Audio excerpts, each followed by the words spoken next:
I don't know where you guys want to start, but there's got to be a lot of absolutely pissed off people inside that Blue Bombers building today. Winnipeg loses the 24th Annual Banjo Bowl 21-13. We have got so much to get to here on Game Day After Dark. Great to see everybody in the live chat. Great to see you all and listening, those of you watching and listening on podcast. Do us a favor, okay? Schnitzy's going to join us right away. We'll get into it all here. We'll look at some video highlights and get to our game awards and all of those things, and look at some of the important plays in this game. But would appreciate it if you all just hit that thumbs up right now. Subscribe if you haven't. That would be great. Going to get some Jet stuff going too in the coming days with camp right around the corner. But that's not to say this Blue Bombers season is lost. Have they lost the season series against the Roughriders? Yes. They fall to 6-6. They've lost 2 straight against Saskatchewan, Labor Day Classic, Banjo Bowl. The Riders win in Winnipeg for the first time in 10 games. And they won the Banjo Bowl for the first time. Oh, that includes playoffs. And they won the Banjo Bowl for the first time since 2018. Now, let's get right to the lead of the story tonight. Okay. People are going to debate this all week, possibly even all season. It's CJ Revis on a halfback blitz. Well, he's the dime back, but coming from that kind of dime back, halfback spot. Blind side. Well, blind for where he's looking. It's the opposite of his blind side, but looking to his left, hit from the right. Was this hit illegal? Yes. Was it dirty? In my opinion, no. It was not long ago where these hits happened all the time and they went unpenalized because they were not illegal. Okay. Mike O'Shea challenges. As you see, it ends up being a roughing the passer. But this is the 3rd time this season Zach Collaros has been forced to leave a game due to head injury. And 2 times it's been a shot to the head and he's been forced to leave the game. The time previous to this, that 3rd time, if you wanted to talk about them in non-chronological order, it was the head hit from the previous week where he then tried to play through, did not come out after halftime, and left the game. So 3 games this year he's left due to head injury or hit to the head.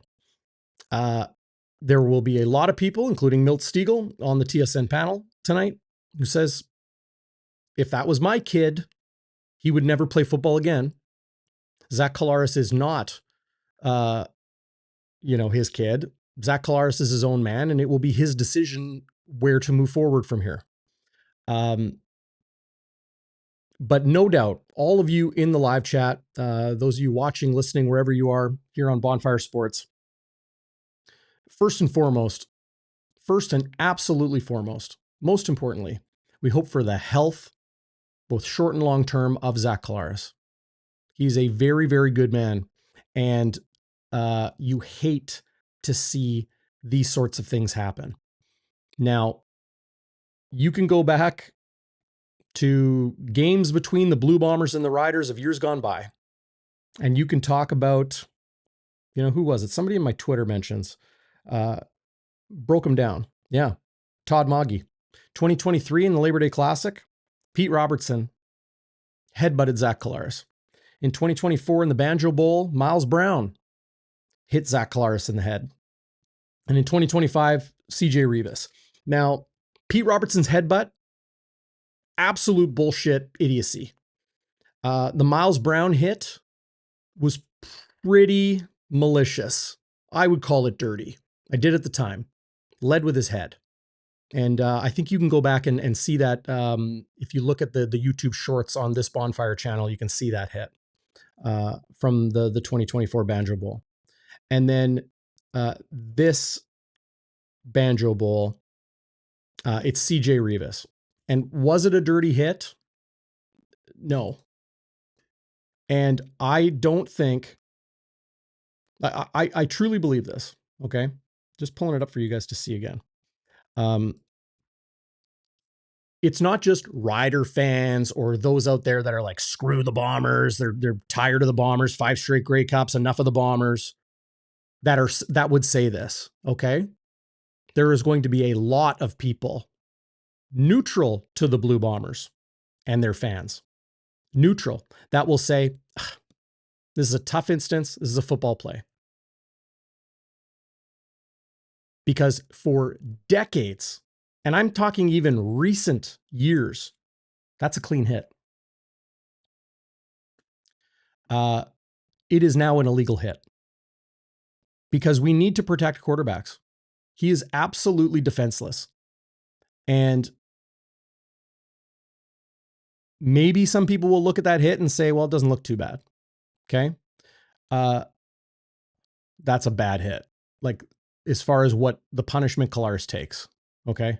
That's a bad hit. That is a shot to the head.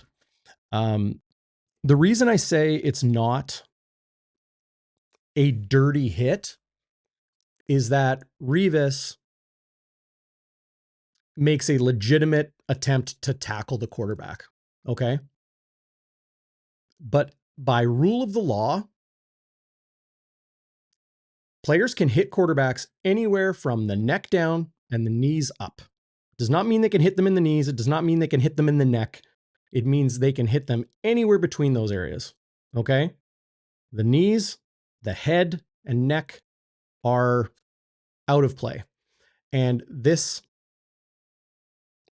by instance of it being a, like, you can't tackle with one or two parts of your body. Your entire body is with you. This hits him in the head. I don't think it's dirty, but it is illegal. What's the first point of contact? It's kind of head, chest, arms all at once. Like, that is how players are taught to tackle. Okay. Could he have gone lower? Absolutely, he could have gone lower. And that's why it's penalized. But CJ Revis is not doing anything dirty here. I do not believe, I truly do not believe that he tried to hurt Zach Collaros. Would love to get more of your guys' comments in the live chat. Schnitzy is on his way home from the Madhouse on Matheson, 12th straight sellout at Princess Auto Stadium tonight. Not the result Bombers fans wanted, 21-13 loss. We'll get into it all. I thought Winnipeg, like, this was a hard-fought game, just like last week. I think some of the errors Winnipeg made in the Labor Day Classic in Regina were a little bit more glaring than the mistakes they made today. Prior to Collaros leaving the game, Winnipeg was in it. But after he was gone, they struggled. Chris Streveler threw 2 interceptions, went 5 of 9 passing for 39 yards, 55%. Here, and I'll just pull up the stats for you guys. Take a look at. There's Collaros, 60% passing, 165 yards, 2 interceptions. The one late in the first half, that's them just being aggressive, going deep. Did I like it? No, it led to a Saskatchewan field goal. But at the same time, if I'm a coach, I kind of get it, because Winnipeg's defense was holding up really, really well. Like, even after that interception and a couple plays from Collaros, a couple plays from Trevor Harris in the Riders offense, that was just their second score of the first half. They had 6 points at the first half. We got a lot more Brady Oliveira today, a lot more. Bombers fans were calling for it. They listened. 83 yards rushing on 20 carries. It's 4.2 yards, a good average. It's not horrible. I wouldn't say it's good. And receiving, hey, man, Ontario Wilson, welcome to Winnipeg. Welcome back, baby. Nick Dembski, another monster game. He might be having one of the best seasons of his career. Had 80 yards receiving. Oliveira, 2 catches on 4 targets for 19 yards. So he finishes with, 102 yards combined. More than last week. Here's Saskatchewan. I was telling Walby about this.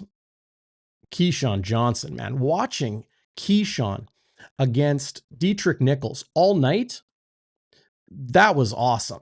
Like, there was no better head-to-head matchup, in my opinion, my dollar, than Keyshawn Johnson, number 3 receiver, slot back for the Saskatchewan Roughriders, against Dietrich Nichols, number 1 defensive halfback for the Winnipeg Blue Bombers.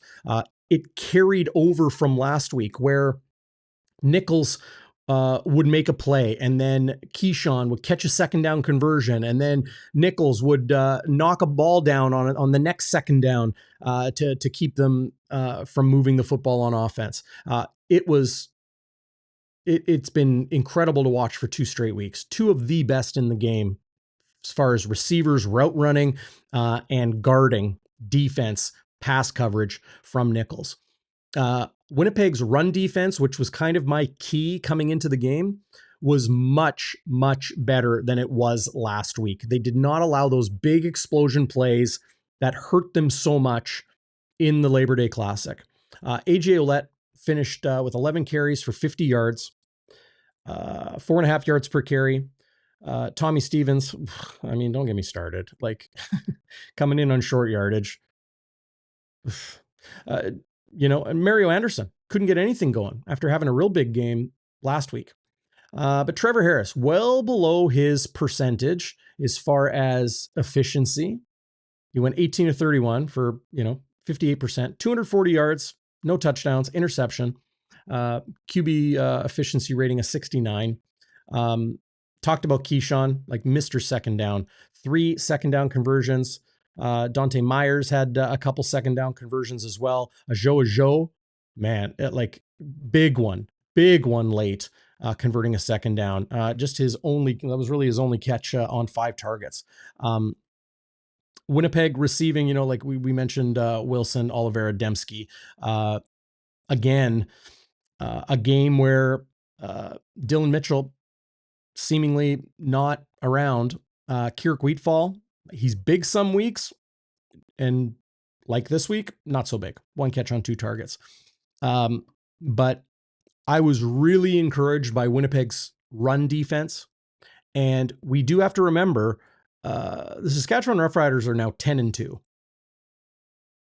And I'm not apologizing for anybody, but Winnipeg played good football 2 straight weeks against a very, very good team. Arguably, well, I would say, argument's sake, probably the second best team in the CFL. Record-wise, the best team in the CFL. Calgary beat them twice, and quite convincingly. I've kind of got them right now. Schnitzy in the live chat, en route to Bonfire Studios B in River Heights. Hazeldale, right? 854? 854. So yeah, I remembered it this time. And Schnitzy and I are going to get into it all. Bonfire Burning Point, would love to get all of your takes in the live chat right now. I cover this team objectively. I work very hard to do that because I feel like it serves you, the fan, whoever you enjoy watching. And we've got Stamps fans and Riders fans and Elks fans and Lions fans and Alouettes fans. I know this for a fact, that watch Bonfire Sports. We appreciate you a lot. Appreciate all you Bomber fans as well. I feel like it serves all of you. Yes, you, especially Blue Bombers fans, that I cover this team objectively. Schnitzy gives you that unique perspective, or that's what him balanced with me. We feel it's a unique perspective to have. Objectively,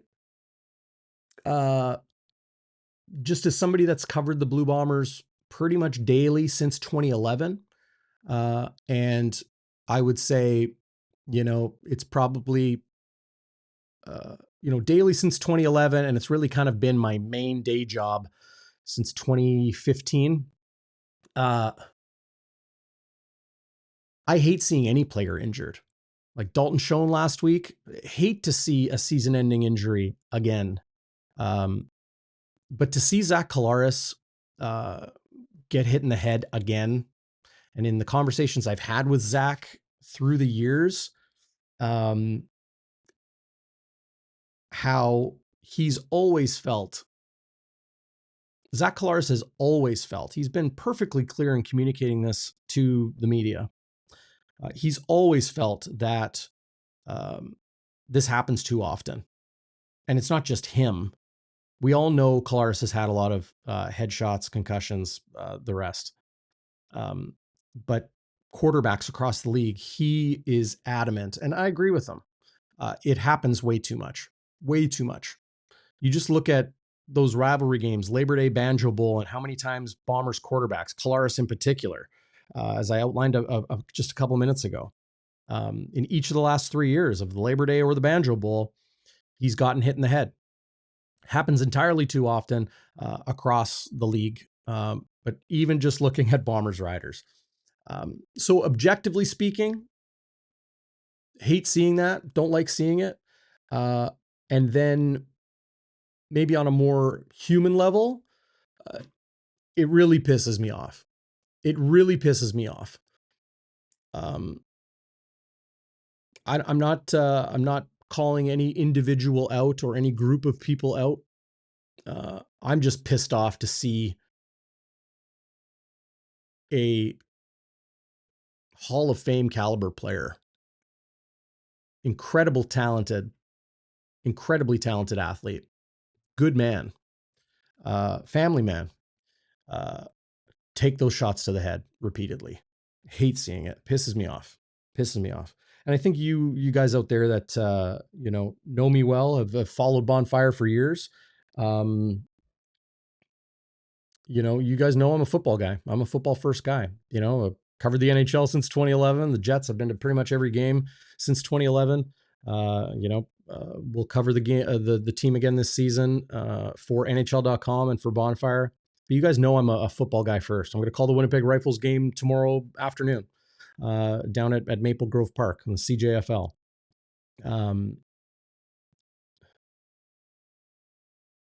I'm a little bit numb right now for seeing Zach Collaros get hit in the head again.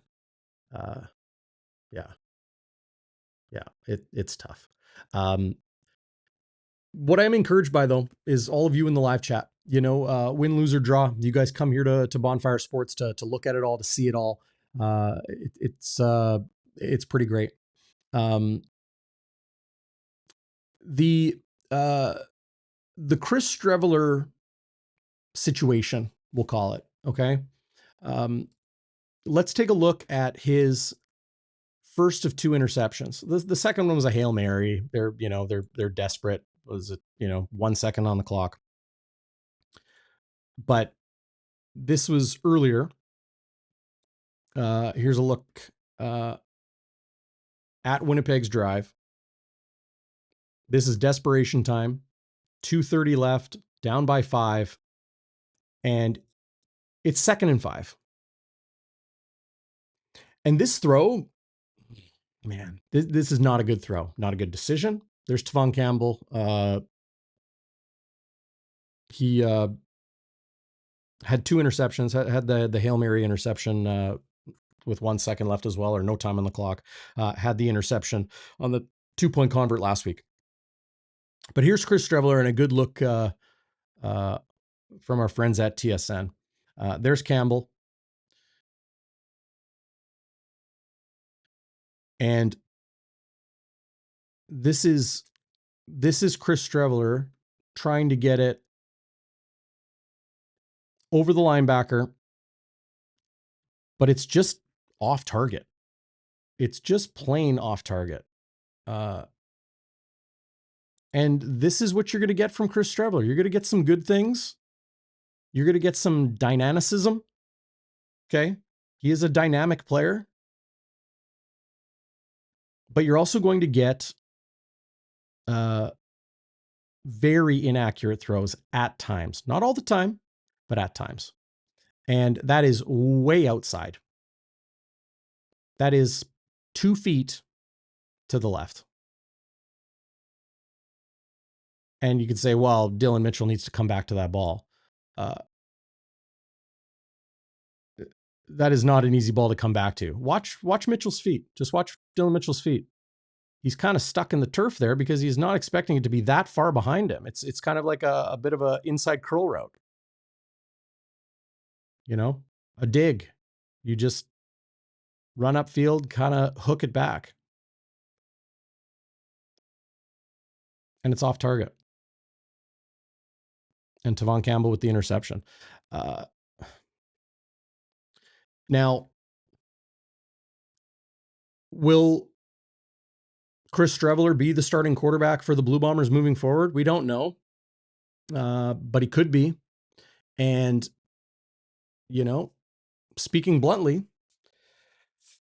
I don't like the Blue Bombers' chances to make any sort of noise in a year where they're hosting the Grey Cup without Zach Collaros.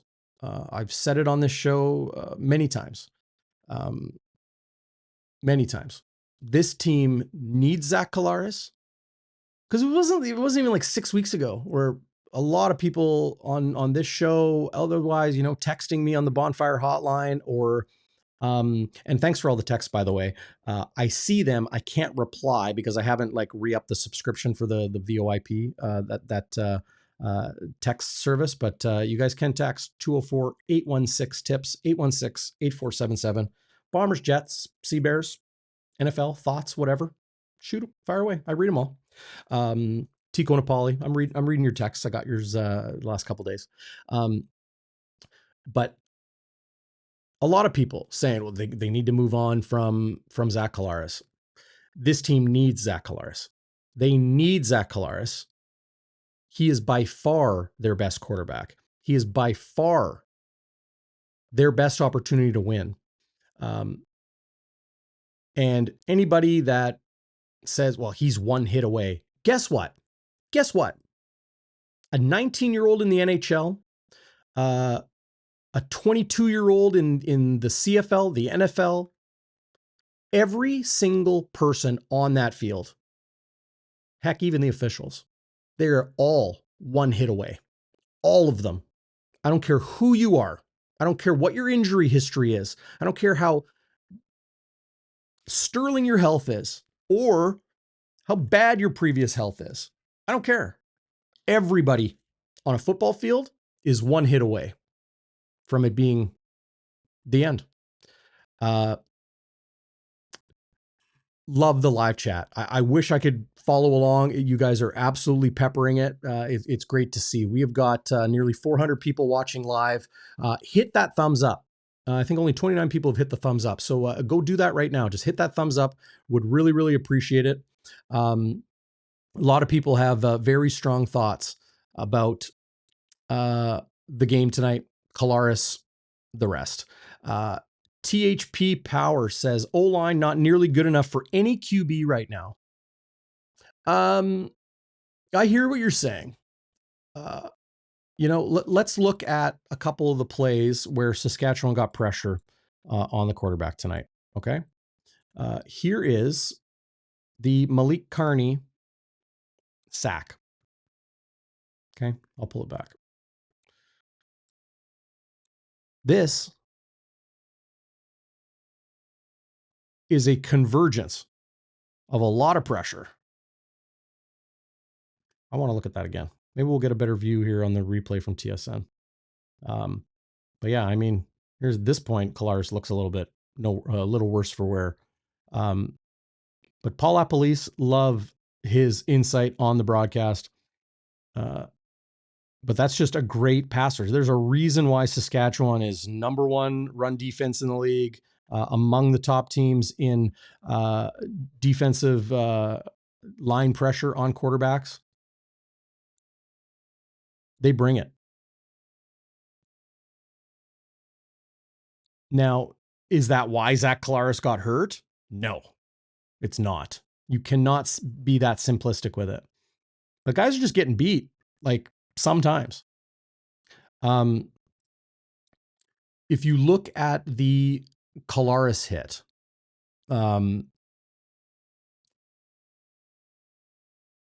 If you look at the Collaros hit, this was a blitz off the edge. Brady Oliveira comes across from the right to the left to pick up the free blitzer, and that leaves CJ Rivas from the left side of the defense, right side of the Blue Bombers offense, to take the hit. Here it is here. So you got 6 in the box. The box is that area where the line and the linebackers are. 6 in the box. You got 6 blockers, 5 O-linemen and Brady Oliveira, and CJ Rivas coming off the side. There's that hit again. CJ Rivas is the 7th. There's 6. And Rivas is the 7th. He's free. And he puts the hit on Collaros. You just look at it from that angle. You want to talk about it, like, well, I thought it was a dirty hit, or whatever your take is. He didn't try to hurt him. He didn't try to hit him in the head. I feel strongly about that. I freaking hate to see it. Like, you guys got to understand. I have bit my tongue a couple times on this very show. We've been going for 25 minutes here. I've nearly said the F word like 3 times. That's real talk. I'm really pissed off. Absolutely hate to see that.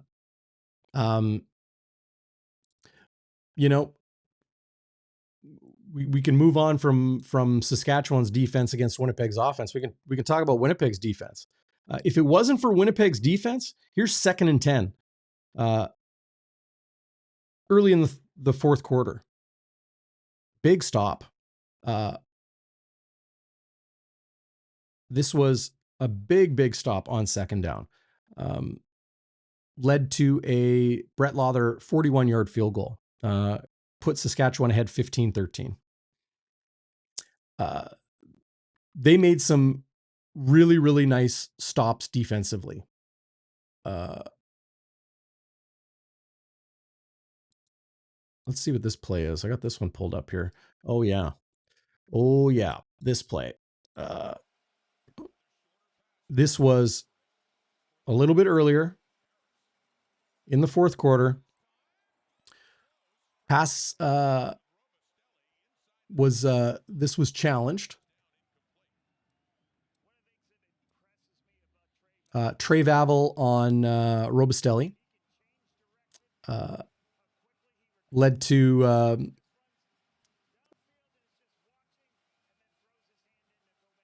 did that lead to the field goal? I'm not sure. That is not the Trey Vavel moment I wanted. Let me see here.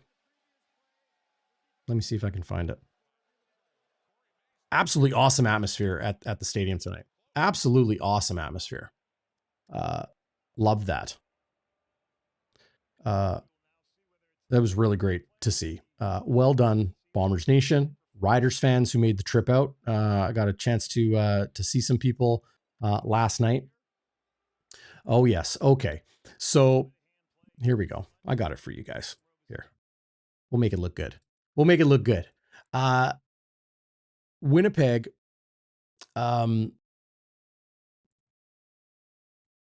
took the ball. Here we go. Winnipeg got the ball, and I really liked. I really liked some of the things the offense were doing. This was Brady Oliveira with a 12-yard catch. I think we'll get a replay in a second here. Awesome atmosphere at the Madhouse today. Awesome atmosphere. But there's Streveler to Oliveira for 12 yards. Next play, 1st and 10 again. And Winnipeg, there's lots of time left here. Winnipeg working their way down. Brady picks up 6. Okay. So that leaves them 2nd and 4. And you don't have Collaros, so you do not have that pass threat. 2nd and 4, a lot of people say, well, you run the football. I would have liked to see a pass here, but I think you kind of got to stick with what's working, especially considering who's in at quarterback. But Saskatchewan is ready for the run here. They're ready for it. They did a great job filling the lanes. They're the number 1 run defense in the league for a reason. Okay. So that leaves them 3rd and 4. They have to settle for a field goal, right? And I think you guys will remember this moment. So here's Castillo, who was 2 of 3 on the afternoon at this time. He's on the Saskatchewan. So this is a 48-yard attempt, 8-yard snap and hold from the 40, 48-yard attempt. And he misses it wide right. And here's Mario Alford, who slowly jogs out. He's like, oh, there's the punter, 𝘎𝙤𝙤𝙧𝙨, and nearly taken for a safety. That would have tied the game. Sound familiar? A lot like the Labor Day Classic. A lot like the game last week in Regina. And you know that right there is going to be a GIF. That's a meme. Corey Mace rolling his head like that. I'll pull it back for you. You know this is going to be a meme in Riderville. Coach did not like it. Needs a cold one. But following that, like Winnipeg backs them up, okay? There's 9 minutes left. It's a 2-point ball game. They're hanging in there. Winnipeg is hanging in there with QB2. And what happens? Trevor Harris and the Roughriders offense comes out onto the field with a backbreaker. Absolute backbreaker. Here's 1st and 10 from inside their own 1. Boom. 40-yard pass, 8-yard yak on Trey Vavel. The Italian Stallion, Joe Robustelli, 48-yard pickup, gets them out of absolute danger. Look at that. Well inside their own 1. Brutal. And you'll see here, rookie Trey Vavel just get beat. Stumbles, beat. Ain't all on Vavel. Dexter Lawson Jr., Cam Allen, my guy Dietrich, I thought he did a good job overall keeping Keyshawn at bay, even though Keyshawn Johnson, picked up 3 second down conversions. I thought he did a pretty good job on Keyshawn overall for a second straight week. But that really, really hurt. That was an opportunity for Winnipeg to take advantage of the field position game. And couldn't do it. That Joe Robustelli 48-yard catch and run was 48 of his 72 yards on the afternoon. That could be your bonfire burning point. Now, a lot of people say, well, I don't, they don't have faith in Chris Streveler to score. Fair. I've said as much right here. But they needed their defense to hold strong because that's really all that was going for them. And it couldn't. It didn't when they needed it to. Just hearing from Zachary Nolan, our Red River College intern here at Bonfire Sports, says got a couple interviews coming. QB didn't come out to start. I'm not sure what that means. Like maybe we will get him, but Brady Oliveira did speak. Always outspoken. Brady Oliveira is. So we look forward to. Maybe we got it here. We got it. Yeah, here we go. I got Brady Oliveira. Here's Brady Oliveira after tonight's game. Got him right here. You'll hear it here first on Bonfire Sports. Sometimes, how hard is it to lose 2 straight to these guys? Yeah, it's tough. you just want to get a win. We see how much of the work the guys put in. Like preparation. Like everyone truly puts a lot into this, and that's one thing. And then just seeing our fans come out, like consecutive sellout games. Just wanted to get a win for them as well, right? So yeah, no, it's tough. You get the lead again, 13-3. It's still 13-6 at the half. Is there a moment that stands out for you that on offense that you guys would like back? I think one of the last couple of drives. I think in the fourth quarter, and we got to stay on the field. We got to stay on the field and try and put ourselves in a better position. Again, executing the plays that are called. And again, there's gonna be different times, and I'm sure they want plays back too. But I think maybe if we stay on the field, maybe it's a different game. Take some clock off. Maybe we finish with 3. Maybe we score 6. I don't know. I mean, that's past now, though. Yeah. How hard is it to see Zach go down again? It's brutal again. A guy that does everything right. Puts in preparation to the max. Like, the guys here super early, here super late. Him and Strev both just all our quarterbacks, but Zach, just the leader of that group, the leader of this team, the leader of this locker room. To see him go down just sucks. You hate for when it's guys like that do the right thing all the time. He's down a long time too. What's going through your mind in that moment? It looks like guys were really concerned. Yeah, I mean, I was right there next to him, and first guy down on your knee there. Yeah, just concerning. I think if anyone goes down, you see them down there in some pain or whatever they're dealing with. You just hope that they get up. Like, hope that they give you any sign that, hey, they're okay, they can get up and they can move on to the next play. And it's a game of football. It's physical. It's a physical sport. I understand injuries are going to happen. You just wish that you can get up, and unfortunately, you're not always going to be able to get up, right? How tough is it to regroup after a play like that happens? Well, next guy has to go in and make the most of his opportunities. If there's one guy that prepares like he's the guy, everyone says that you got to prepare like you're the guy. Strev prepares like he's going to be the guy. He has Zach, obviously them two together, drawing up plays in here early, in here late, just trying to prepare to the best of their ability. So when that happens, Strev's got to go in and have command of the offense and go out there and lead us. See Zach jog off. Was that at least an uplifting moment? Yeah, I didn't even see that until Nick Demery told me that he got off, which is a good sign. I've said it before. Zach is an ultimate competitor. The guy truly just wants to win games by any means, whatever that looks like. I have so much respect for him because of that. I'm the same way. I just want to win football games. We put a lot into this, a lot of sacrifice to win football games. So, yeah, I guess seeing him, hearing that he jogged off, I guess was a good sign.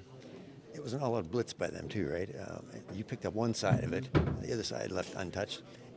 In retrospect, are you picking up the right guy? Do you know, or how that works? Yeah, we're all on the same page. Offensive line, they're bringing a lot of pressure all day. It's a great defense. They're really stout. They do a lot of different things. They bring pressure, but the offensive line did an amazing job tonight, just communicating, making sure we're on the right guys. And yeah, they brought 7, and we were hot. We were all on the right page. Yeah. So is that when Zach's got to see it coming and just unload? Is it? Yeah, I gotta. I'm so locked in when I see my linebacker. I get the point from the low line, and I know where I have to go, and I'm just locked and loaded on my backer at that point. So, not knowing, did one of the receivers get bumped or did not get to their depth? I'm not seeing that. That'll be for the corrections tomorrow. Sure. But yeah, we were hot there. Yeah. Last one. If someone had told you you'd be shut out in half a game against these guys, it's hard to believe, isn't it? Your offense. Yeah, it's again, they're a great team. They're well coached. They got a great defense. They got a great defensive line. They play tough every single snap. So you got to bring your best every single game. So got to give credit to them. But yeah, as an offense, we got to score points. We got to try to find ways to score points. But again, just got to give credit to them there. That's one good team, and a team that we'll probably have to see again. I mean, we've got them end of the year, but a team we'll probably have to see again in the playoffs. Thanks for doing this. Yeah. Brady, one question. 83 yards for you. So there's Brady Oliveira, and I'll fix up your camera here, Schnitzy. Just give me a sec. There's Brady Oliveira following Winnipeg's 21-13 loss in the 21st Annual Labor Day Classic. For those that are just joining us, as you are, Schnitzy, good to see you. We'll get into it all here. Just want to let people know we have a lot. I shared a lot of thoughts about Zach Collaros, the hit, quarterback headshots, dirty plays, illegality, legality, perspective from objective people, as well as those with allegiance of not just the Collaros hit, but quarterback hits in general. Right off the top of the show, I think I talked about it for like 20, 25 minutes. So if you missed that, go check it out. But Schnitzy, great to see you. I guess we'll just start with your initial thoughts. As of course, everybody, football aside, hoping for the health of Zach Collaros. Yeah, I mean that's number one, Darrin. I mean, it sucks to lose. As soon as I got to be honest with you, and I told Ezzy this. I was with Ezzy Ginsburg from Illegal Curve, my boy Ezzy. It's his fault we were late. We ran into 𝘎𝙥𝙤𝙧𝙨 Bruce and Spency. They started talking. They started talking about a hot tub in Sage Creek, and then my father-in-law decided to drop off his friend instead of dropping me off first so I could get on the freaking show. But anyway, my heart, that's number one, man. My heart goes out to Zach Collaros and his family. This guy's has three young kids. He's got a wife, he's got a family. This is the third time, folks, this year that Collaros has been knocked out of the game with a headshot. The Bombers were calling it a neck previously. I think we can all agree. I'll just clarify. It's a head. I'll just clarify. 2 times knocked out of a game from a headshot. The third time, which was in between the two, he left the game, did not return, but there was no headshot in that game. 2 headshots this year. 3 times he's left due to the Well, what was the second time? That's when he worked his way back from that concussion, the first headshot, then went into the room at halftime and did not return. There was no but you could argue that it was like a exacerbation of the previous headshot. Yes, but not 3 headshots, just 2. Just wanted to clarify that. Darrin, you're always, it's important. Missing the forest. He has not taken 3 headshots this year. It's not your fault. I'm just clarifying for the audience. I apologize for interrupting. Go ahead. Always ruining my flow. Anyway, my point is just bugging you, DB. Love you, man. This is not good, right? And you had Bryson Vesnaver, if you follow him on Twitter, from Pro Football Focus, saying it's time for Zach to hang him up. As we recall in 2019, many of us thought, well, what are we doing with Collaros? He's concussion prone. And now the questions are going to come out. Is Zach Collaros done? I'm not there yet. I mean, just seeing him, he was down on the field for a while, but seeing him run off the field with ease, or seemingly with ease, I don't know. I'd be curious to see. I know you covered this, Darrin, but I just very briefly, in a nutshell, I'd love to know your thoughts, what you've heard from other folks about the quote-unquote headshot. And my buddy Steve from the Piffles podcast saying it was shoulder first, it wasn't a headshot. You saw Luke Wilson on Twitter going after 3 down for calling it a headshot. It looked like a headshot to me, but I'm biased, and I didn't see all the angles. What did you folks think? Yeah, everybody in the live chat would love to get more of your perspective.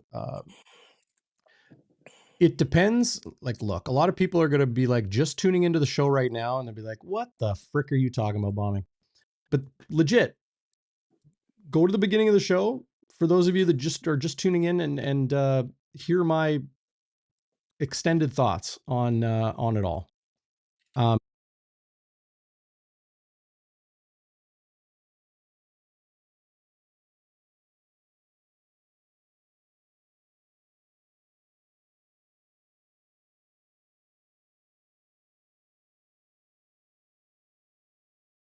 Oh, son of a gun.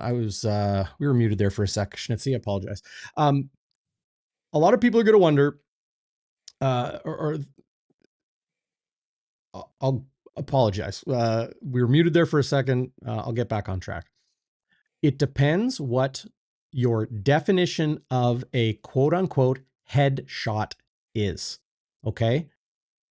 Because there is a difference between a headshot and a hit where the quarterback's head is collided with. Okay?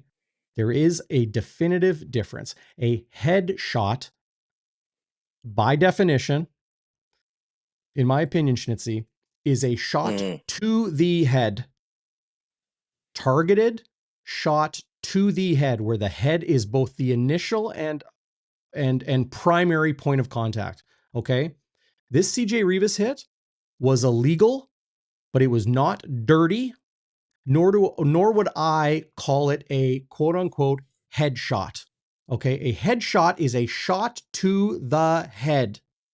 This was a tackle where Rivas's helmet hits Collaros' helmet. He did not lead with the shoulder. Sorry. He led with his entire body. And again, for those of you out there, and Schnitzy, I think you know this, often I am speaking to the audience, not just to you. But again, to the people out there, go back and listen to my extended thoughts on this hit and hits to quarterbacks on the whole. This, not a quote unquote headshot, not a dirty hit, in my opinion, but it definitely hits Collaros in the head. But it was not long ago. I think you know this, Schnitzy. It was not long ago where that was not an illegal hit. It is an illegal hit now. O'Shea smartly challenged it, and it was determined to be roughing the passer. Rivas, I think that's a great view of it there from Rivas's perspective, or at least behind Rivas's perspective. From that angle, it looks like that the head contact is somewhat incidental, Darrin? Yeah, it's significant. I wouldn't call it principal point or targeted, or anything in line with that. There's contact helmet to helmet, but this was not a headshot. So I think that's fair. That that's why that's why the language is important, right? Absolutely, I've seen it's headshots important before, ain't that? Yeah. But that said, and for those that are just tuning in a little bit later, that really pisses me off. I hate seeing that. Not just to Collaros, to any quarterback, because he's defenseless. He is defenseless. That's why the CFL, the NFL, NCAA, all of these elite professional and elite amateur leagues have brought in these rules, because that is a defenseless player. And you can talk about, the 1985 Bears or the Purple People Eaters or the Steel Curtain or Swaggerville. Orange Crush. Yeah, exactly. Dark side defense. Yeah, the darks. Exactly. You can talk about all of those things. But I'm, even previous to Dark Side, and I shouldn't have even said Swaggerville, right? Like, well, you know what? Even Swaggerville, like that's a clean hit 15 years ago. That's a clean hit. It's not now. I agree with Tamsin.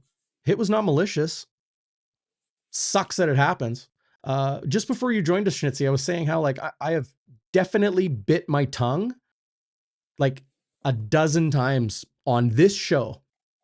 I remember saying it like in the first 25 minutes of this show. I've nearly said the F word a half dozen times because I'm really freaking pissed off. Hate seeing that. That sucks. That fucking sucks. Just hate the fact that he got injured. That happens. That I don't think anyone is at fault. Okay. You're just pissed off that it happened and Collaros got injured and we're worried about his health. And plus, it made the game almost unwatchable after that point. That was 5:36. Yeah, we talked about Strevler and all that. But I mean, like, Ken Rivas attack the quarterback differently? Yes. You are permitted to hit a quarterback anywhere below the neck and head, above the knees. And he hits them high, and that's why it's a penalty. This isn't a headshot. Headshot means something. It's not just like, well, his head got hit. That's a headshot. No, it's not. What is your definition of a headshot? Targeted. Targeted. Target the head. Okay. Initial point of contact, primary point of contact. That's a headshot. That was neither primary or initial point of contact. And did Collaros, you think, get injured on the contact from Revis's helmet, or when his head hit the turf? Did his head hit the turf? I don't know. Let's watch it one more time. I'm curious to see if his head whacks the turf, because that often is even more hard. Could be Yeah, both. I mean, his head whacks the turf pretty hard. I honestly think it's the tackle. The previous instance this year was, and it happened to Dembski too, the helmet smacking the turf, right? Yeah, that's that what often I mean, happens when right? they get put right on their back. But Yeah, this is what I see. It's watch Collaros' helmet. Watch Collaros' nose right at the bar of his face mask, top bar of his face mask, tip of his nose. See that? See how the helmet moves and his face doesn't? That shakes the brain. yeah. I know that because that's why to this day I have concussion symptoms. Because that exact thing happened to me in practice. That happened to me in hockey when I was a goalie. I remember getting absolutely railroaded behind the net once. My worst concussion was on my bike, whiplash, right? And I've gotten MRIs the last 2 years because they found a microadenoma. Everything's fine. Everything is all good. I'm got great health care people in charge of that. But they found a laceration on my left frontal lobe, and I've been through all this. I've seen the same concussion specialist that works with the Blue Bombers and the Jets, and other elite athletes in the city of Winnipeg. When I see that helmet,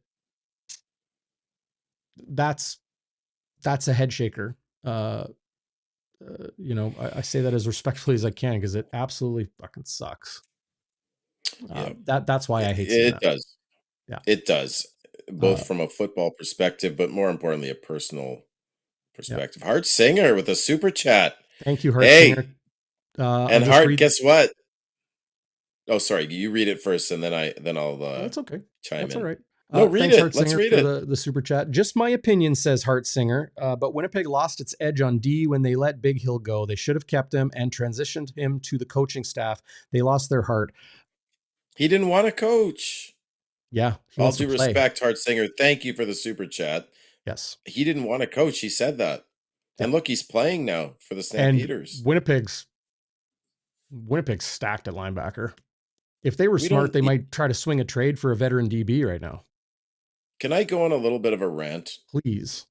I'm tired of talking. I want to go on a rant, and then I want to talk about those pass interference penalties in the fourth quarter, because from my vantage point, they look like trash. But I don't have a good vantage point, admittedly, from row 11. So I'd be curious to see what you thought, DB, and also folks in the chat, because there was that sideline ref, number 33, that lady, and it seemed like she called a pretty bad one on home there, and another one.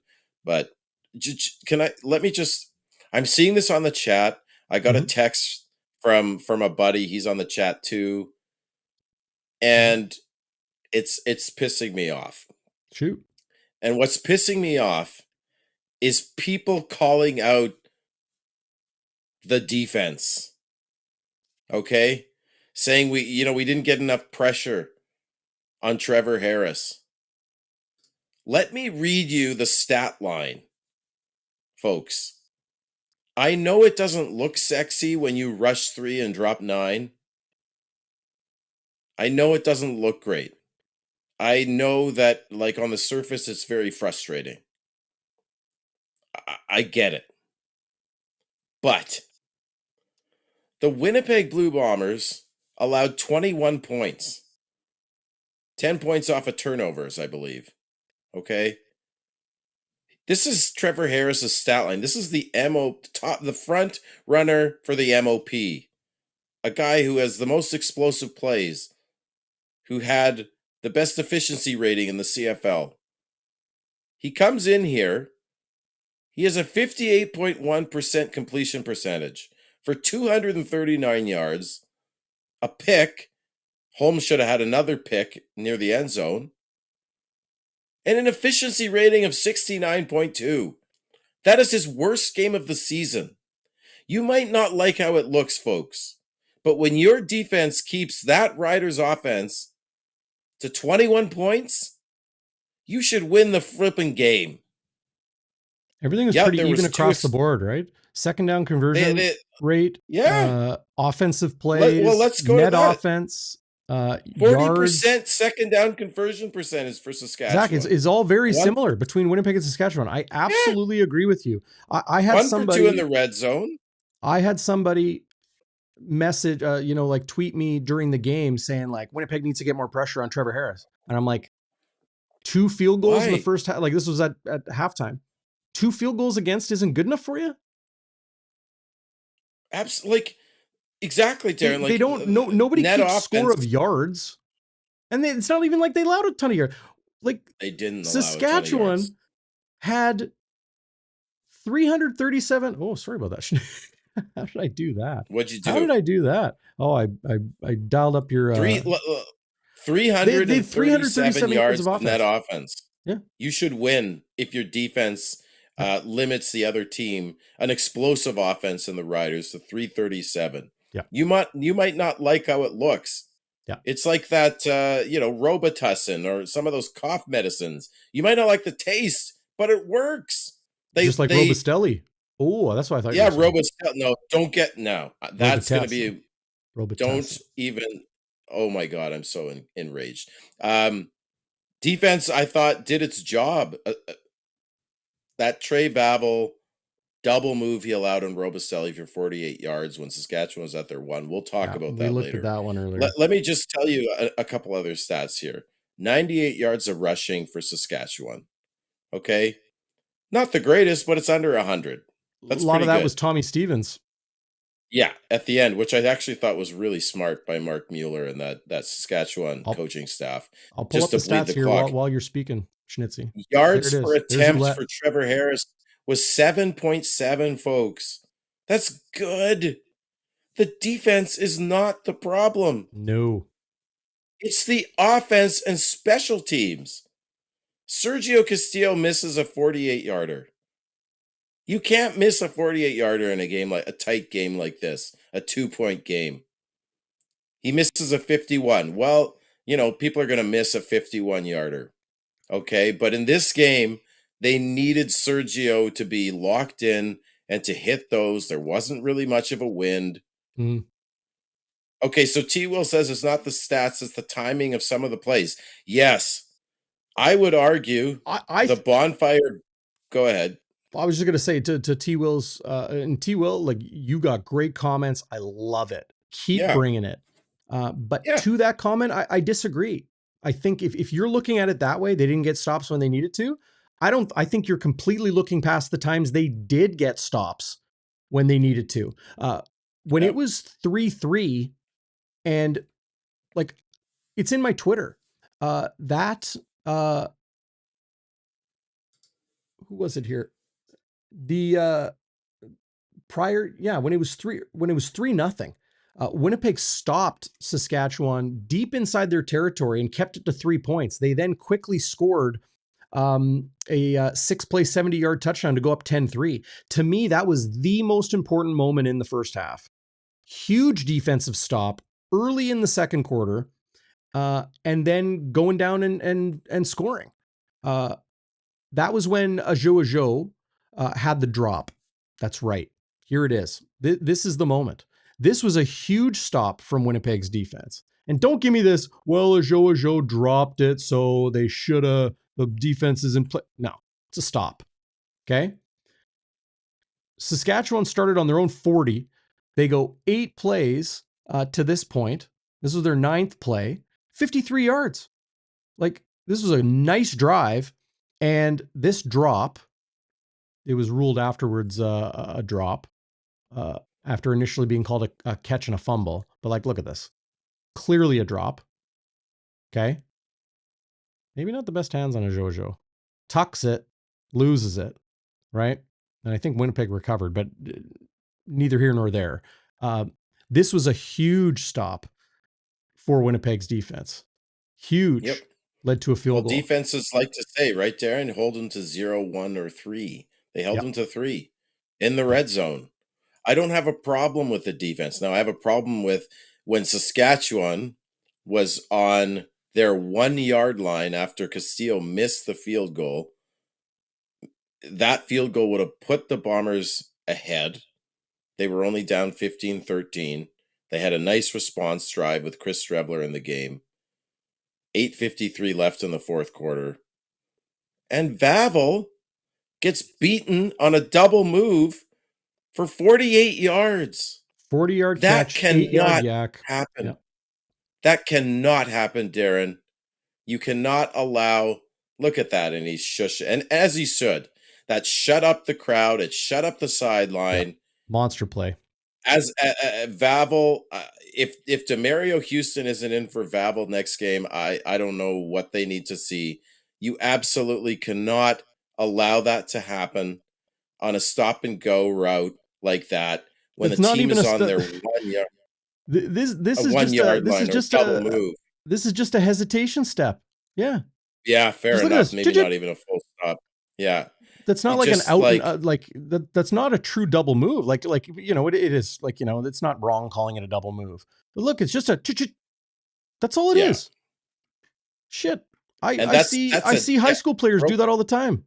That's nothing crazy. And Robustelli is not Sam Emelis, right? Like, that's a depth receiver. That's a guy, I was talking to Steve from Piffle's podcast. When Emelis comes back and Bain Jr. and Schaefer Baker, Robustelli's not even going to be a starting receiver. That was garbage.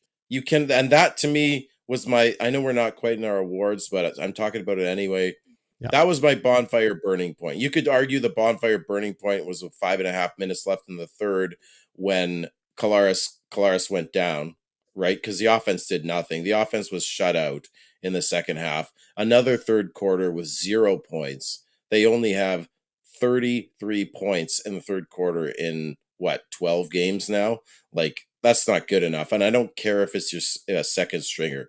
But let me just say, to me, Darrin, this game was lost because of the offense. And I don't care if Chris Streveler came in and he's your backup. Boo-hoo-hoo. He's your backup. He is a veteran. Should help you get through a game. That game was winnable, Darrin. Mm-hmm. It was 13-6 at half. It was 13-12 into the fourth quarter. And Chris Streveler threw 2 picks. Mm-hmm.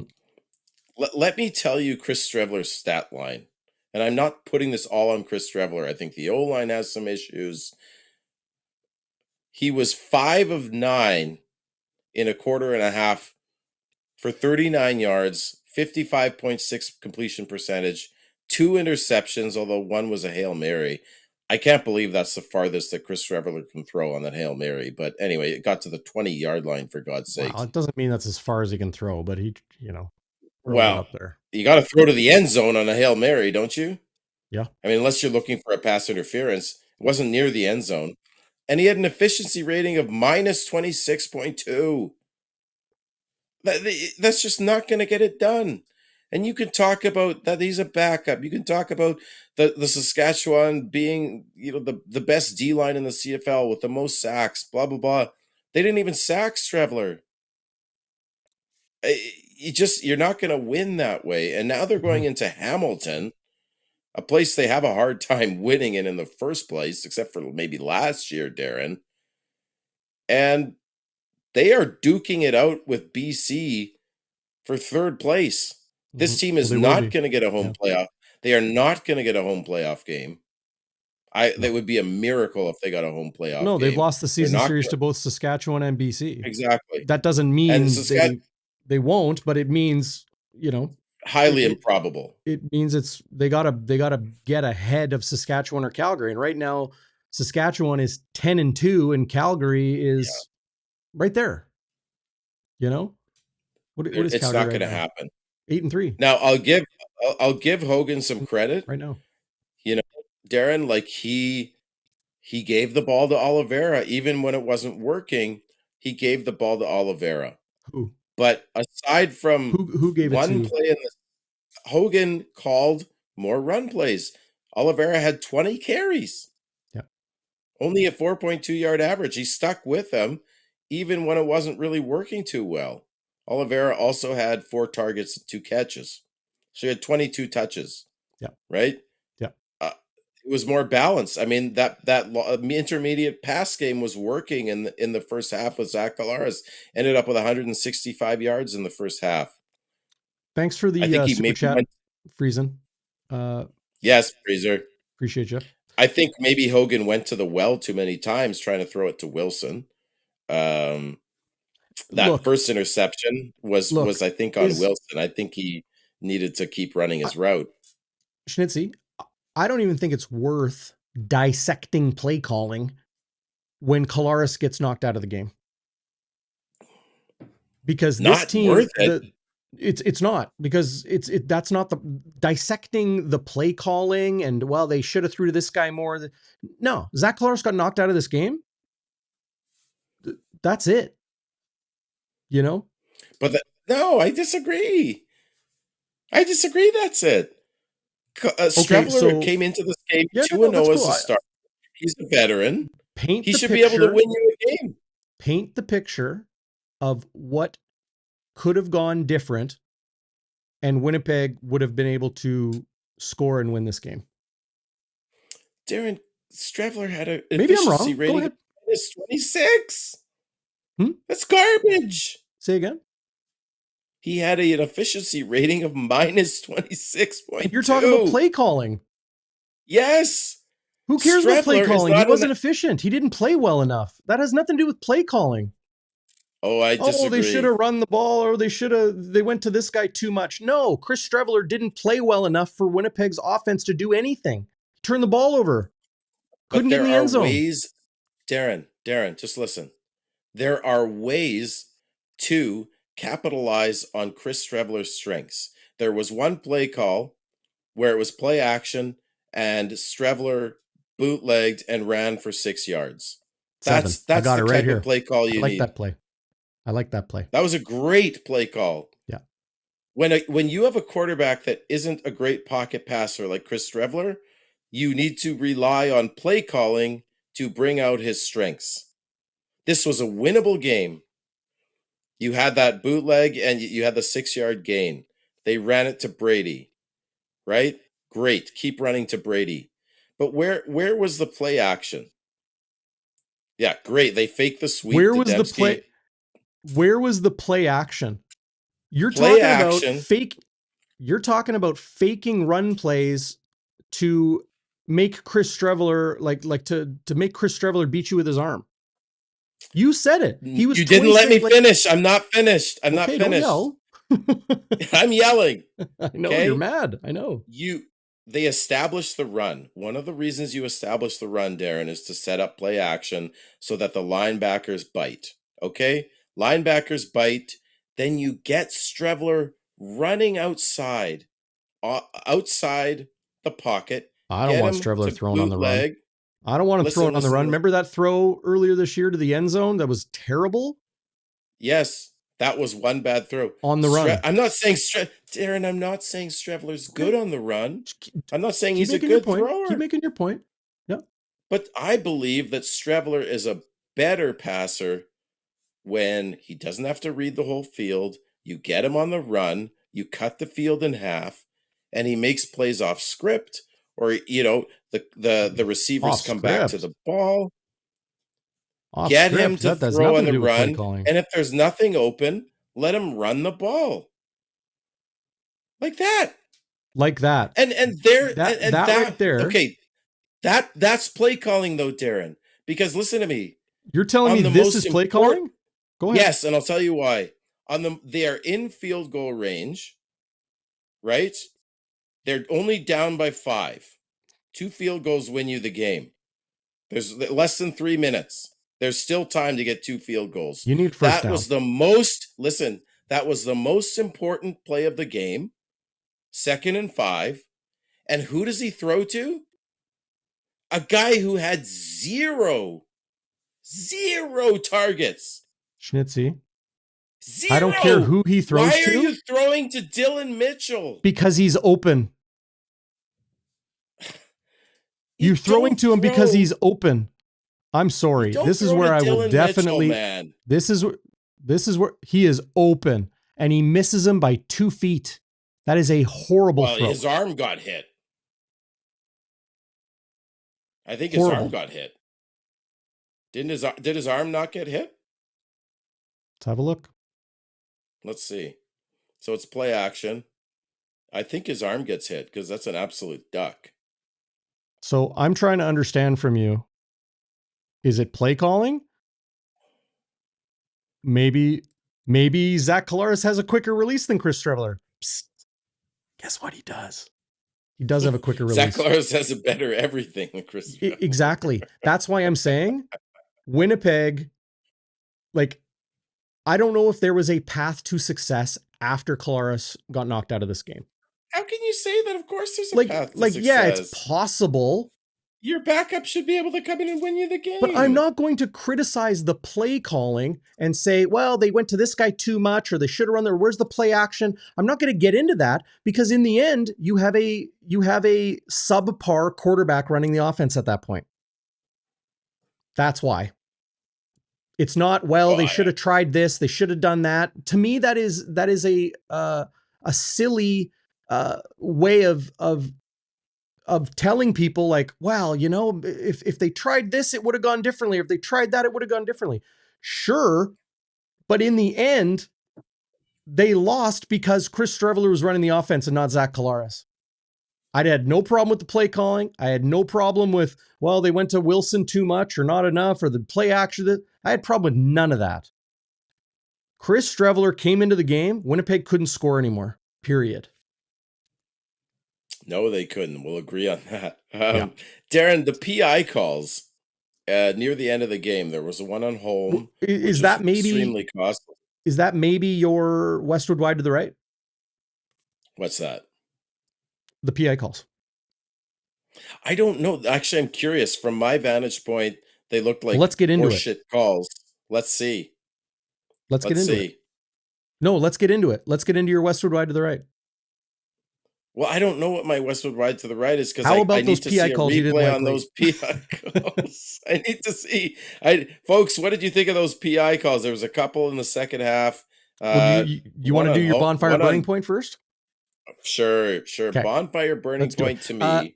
It's brought to you by our good friends at the Silver Heights Restaurant. Go check them out. 2169 Portage Avenue, just west of Assiniboine Park and Sergeant Sunday in that area there. They have, I am not exaggerating, the best ribs in town. When I sat down with Andrew Harris to talk about his documentary and his career and all those things, we sat down. Tony brought out some beautiful ribs. We had a great time. The Heights is Winnipeg's original sports bar since 1952. They got buses going to the games, the Bomber bus for all the home games, NFL, Jets games, CFL. They got karaoke and so much more. Great restaurant for you and the family. Great pub for you and your friends, or maybe your family too. Go check them out, silverheightsrestaurant.ca. You can find them on all those great social media channels as well. Well said. I went to Silver Heights for La Burger Week a while back. They kill it. Few years. They kill it. I got to go back there with you, Darrin. Maybe some of our fire starters, and we'll have just have a dinner. Just hang out. Let's do it. Everybody in the live chat, ribs. Your bonfire burning point. Let's hear it. Would love to get that from you right now. Schnitzy, what was the moment in the game you felt things kind of turned in Winnipeg's, in Saskatchewan's favor? Yeah. I mean, you could argue that it's when Collaros went down, but I would still maintain, you and I maybe disagree on this, DB, but hey, that's cool. We're like brothers, man. We love each other. We can disagree. Heart on the message, not on the messenger, right, Darrin? As I yell into the mic, I'm not a broadcaster. I'm just pretending to be one. But Darrin, that you could argue that was the burning point, but I still believe that Chris Streveler is enough of a veteran. They have enough of a run game that they could have won this game. But for me, 8:53 left in the fourth quarter. Bombers only down by 2. Sergio misses a 48-yarder, or maybe it was 47. It's 48, yeah. And Jalen Smith, who was the Bombers' second-round draft pick, linebacker, an amazing tackle on Alford, almost causes the safety, which would have tied the game, and the Bombers would have got the ball back. It was a great play by Smith. You like to see that. And the Riders are on their 1-yard line. And the crowd, and I'm going to talk about the crowd a little bit later in the show, DB. Mm-hmm. The crowd went absolutely wild because here's the Riders only up by 2 on their own 1-yard line. 48-yarder. Look at this tackle. Alford, what is Alford even doing? Did I distract you with the clip? Did I distract you with the clip? Love the clip. What is Alford doing there? Like, he has to know you absolutely cannot. Like, look at Corey Mace. Corey Mace is like... Before you joined the show, I said, this is going to be a meme in Riderland. Oh, yeah. Corey Mace doing this. Totally. Working the neck out. Here it is. That is awesome, Darrin. That's why you guys got to watch on YouTube. Okay? We're watching the Alford play where he almost gives up a safety. I mean, you can't run backwards at that point. What are you doing, Mario Alford? Because here he is. That. You want to talk about a veteran that maybe didn't have his best play? Here's Mario Alford, Super Mario. Did it with the Alouettes, has done it with the Riders a number of years now. Gets to the 11, cuts back on the punter. Yeah. Cuts back. He was holding for Sergio. Like, look at this trot. Like, can you imagine if that had been a safety? Look at this tie trot. Game now. Look at this trot out of the end zone. Like, you're cutting back? Are you insane? Oh, he's lucky he got that ball out. And he was cutting. You're right there. And he was cutting back because he was going to try, like what that 𝘎𝙤𝙤𝙧𝙯 guy did in Toronto a while back. You know, he's trying to go backwards across, away from the coverage. My God, that was horrible. That could be a wide to the right, but I have another one.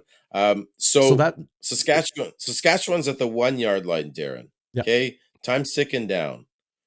If the Bombers stop them there, Saskatchewan might even give up a safety. Win that field position game. Yep. Or they punt it, and then you have the ball at worst at midfield. Okay, with Sergio Castillo, who's usually pretty surgical surge from 50 plus. So you're looking at a possible situation where you can take the lead in a close game. And what happens? Okay. Now credit the Riders and Mark Mueller, the offensive coordinator, for going for the jugular there, because they know that they're playing against a young secondary in Trey Vabel on the boundary corner. But this kind of play absolutely cannot happen. And to me, that was the burning point, because Saskatchewan gets it out of the shadows of their own goalpost. He beats Vabel on a little bit of a double move, a hesitation move. Look at Trevor Harris right there with the fist pump. Yeah. That was a huge play. He knows how important that throw was. And like I said, Darrin, credit the Riders, because that's a gutsy call. It was well executed. You saw the play action freeze the linebacker there for a second so he couldn't get right in Trevor Harris's face. It was well executed. But you just, as a defense, you cannot allow that play, because then the Riders go down and they end up settling for a field goal. And yes, at that point, Darrin, it's only 18-13, but just the way the Bombers' offense was struggling to move the ball, Sergio being inaccurate, I kind of felt at that point like the game was over. And I turned to Ezzy when Robicelli got that 48-yarder and said, this game's over. Mm-hmm. And call me a negative ninny, but no, to me, you're a realist. Negative Nancy. Yeah, I was just like, this game's over. And Yeah, it's disappointing, man. I agree with you. That's my bonfire burning point too. Hit up the live chat, everybody. And if you haven't yet, hit that thumbs up. Like, I don't know what you're waiting for. Go ahead. We'll wait for you. Hit that thumbs up. By the way, folks, keep those super chats coming, because guess who sent me those super chat money? After taxes, I bought baby. my wife some flowers. After taxes. Yeah, baby. Trey Vavel, like, round my parts, I call that getting your ankles broke. He got his ankles broke. Wanted to pull this up. Tracy O says, it's weird that the end zone has different rules than the field of play. That's obviously with Alford going back into the end zone and then reaching. It doesn't.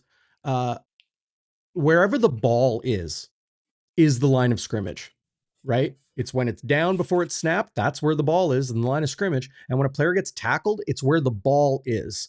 When a player goes out of bounds, you'll see that they'll reach it ahead, right? They'll reach that ball ahead because that's where they'll be ruled down the line of scrimmage. It's the same as anywhere else on the field. Where it is different is like last week against Saskatchewan, in Regina, when Dietrich Nichols picked the ball up and was kind of like wavering on the goal line or whatever. The reason it was determined that way is because of forward progress, they called it. So they said that the ball brought him into the end zone. Yeah, momentum. That's what it wasn't progress. Momentum. Momentum of the kick. Trevor Harris's punt. I can't believe I'm saying that. That momentum carried Dietrich Nichols into the end zone. That's why it wasn't a safety. And just the single point. I digress, though. You got a Westwood ride to the right?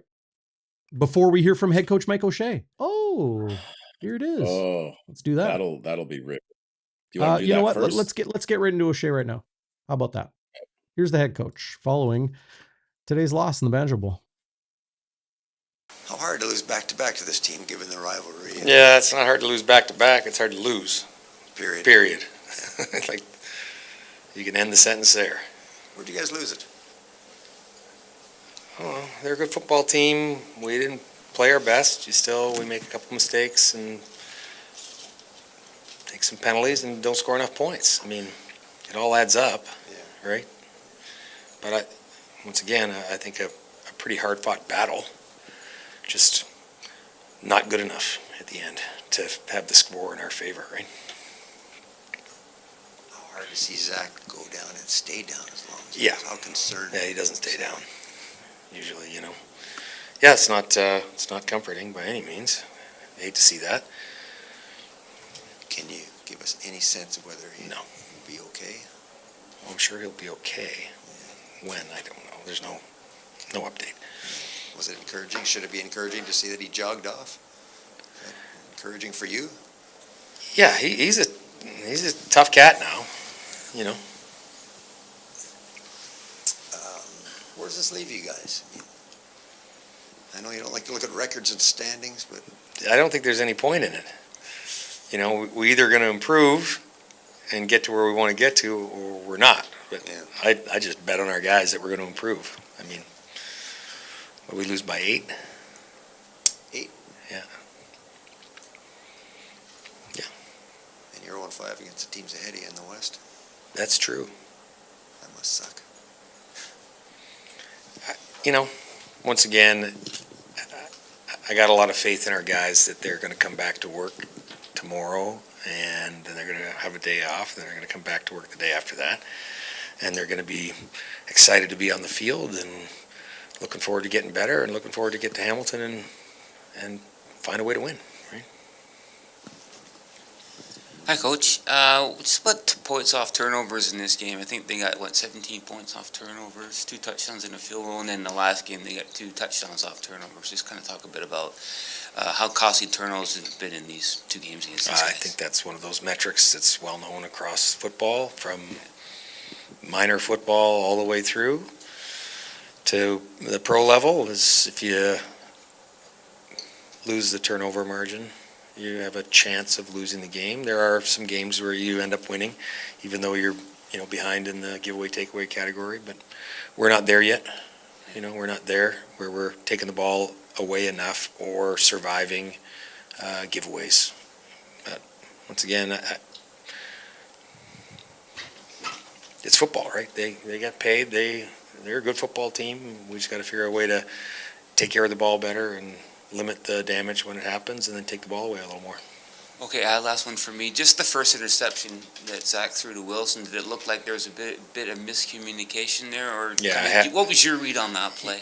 Yeah, I'm assuming there's miscommunication, but I haven't spoken to either one of them about what happened. That's for tomorrow. Hey, Coach. I don't think anybody would ever question Zach's toughness, but he has left a number of games this year. Is that a concern for you? Well, it's not the games that are concerning. It's Zach I'm concerned about. So, yeah, I mean, I care about the guy and his, these guys aren't football players, just football players in here, right? So, yeah, you don't like to see that. So you're worried about him, like, personally, or are you worried about his ability to consistently be on the field as well? I'm not worried about his ability to be consistently on the field. I'm worried about Zach. Zach the person? Yes. Just your thoughts on Pokey's night, the big touchdown, couple big catches as well for you guys. Yep. Good yak, nice block by Wheat. I think it was Wheat on the side to spring him. Good reach for the pylon. Like I said, catches the ball in traffic, has good burst, good athlete. Very good football player, going to be good for us. Retta Cramdy, his first career pick, probably long overdue. Was that his first? Yeah. So kind of nice to see him get rewarded. Yeah, he's one of those linchpin guys, right? He helps everybody around him. I said it before.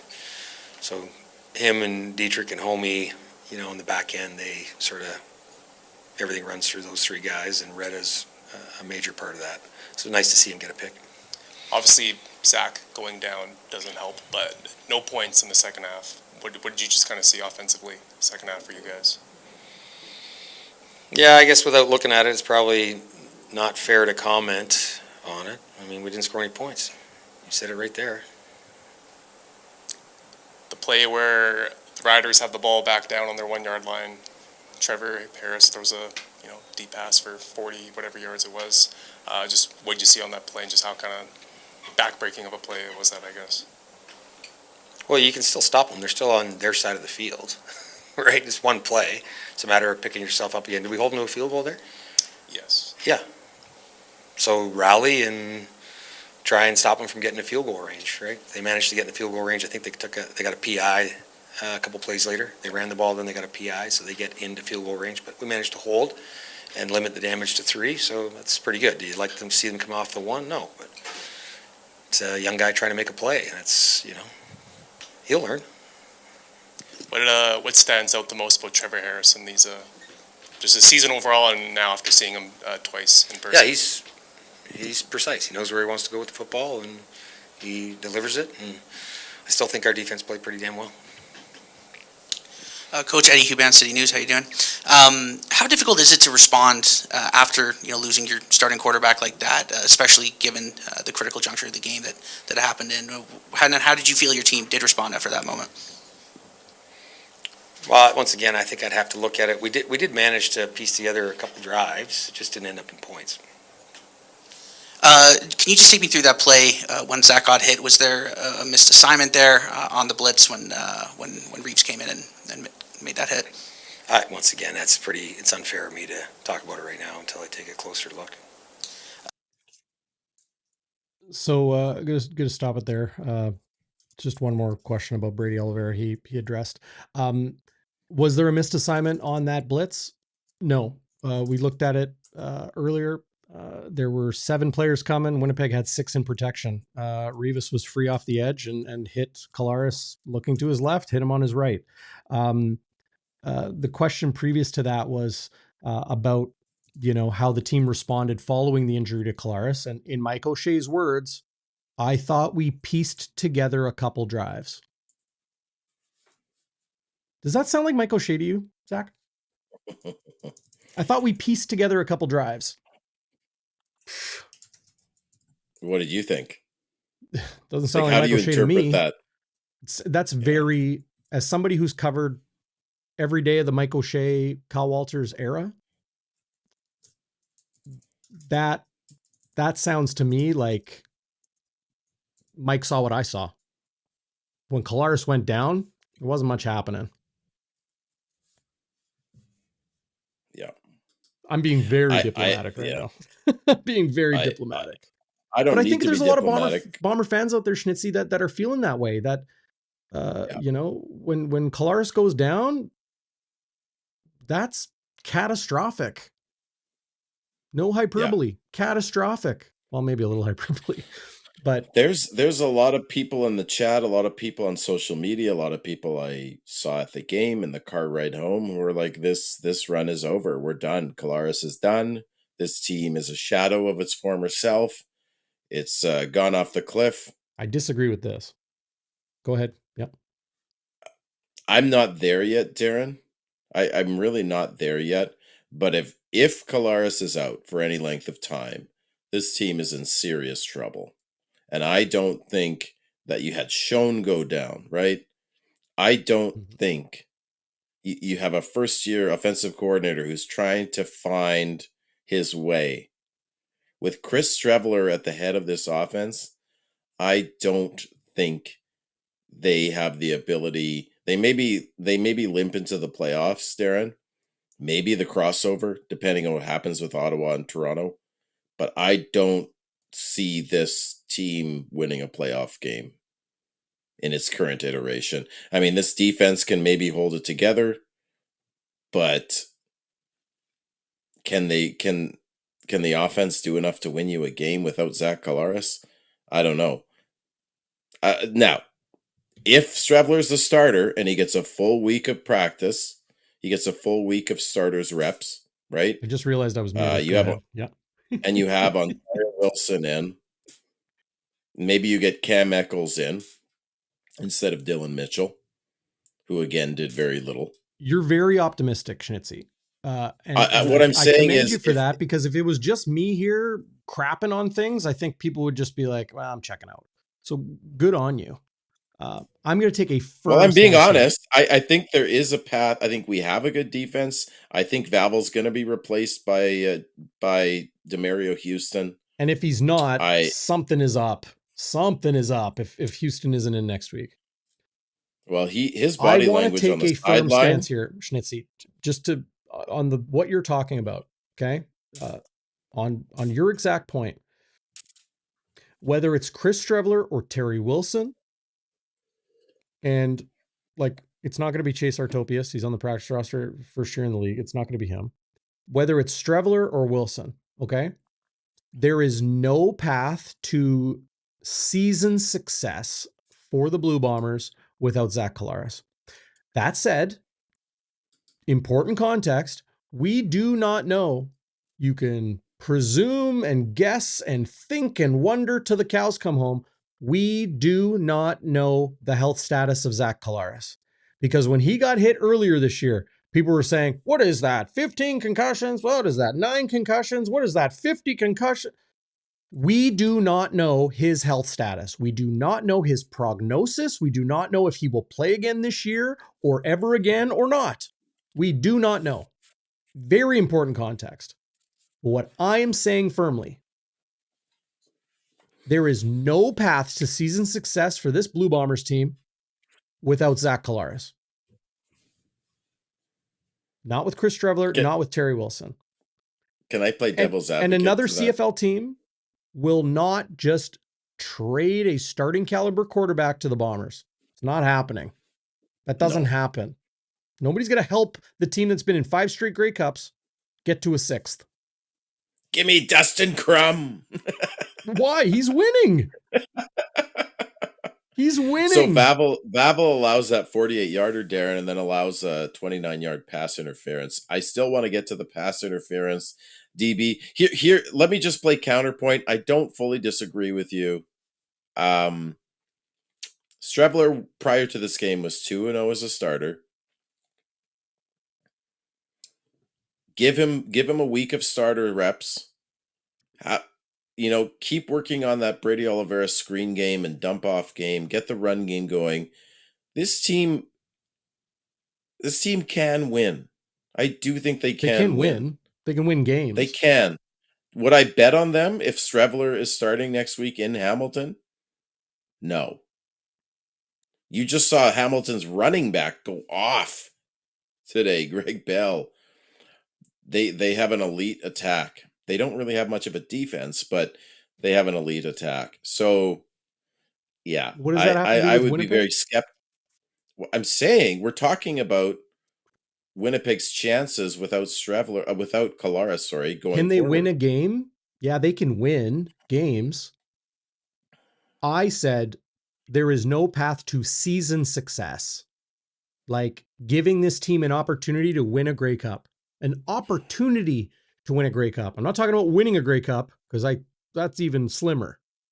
I don't think there is any way Winnipeg can have season success, get to the playoffs, win in the playoffs, maybe get to the Grey Cup, play in the game on their turf, their home turf.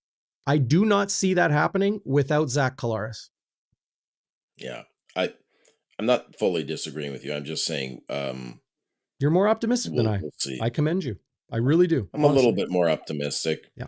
I am a little bit. Okay, can we? I know we have a bunch of awards and we're going on here. And you know what? Let's Please. rapid fire him. Let's do it. Let's do it. Well, I just, before we do that, please, I want to hear from you, Darren, or people in the chat about those two PI calls, one on home, one on Vavel. They really turned the game in some ways, because had they not been called, the Bombers may have had a chance to get back into this game and win it.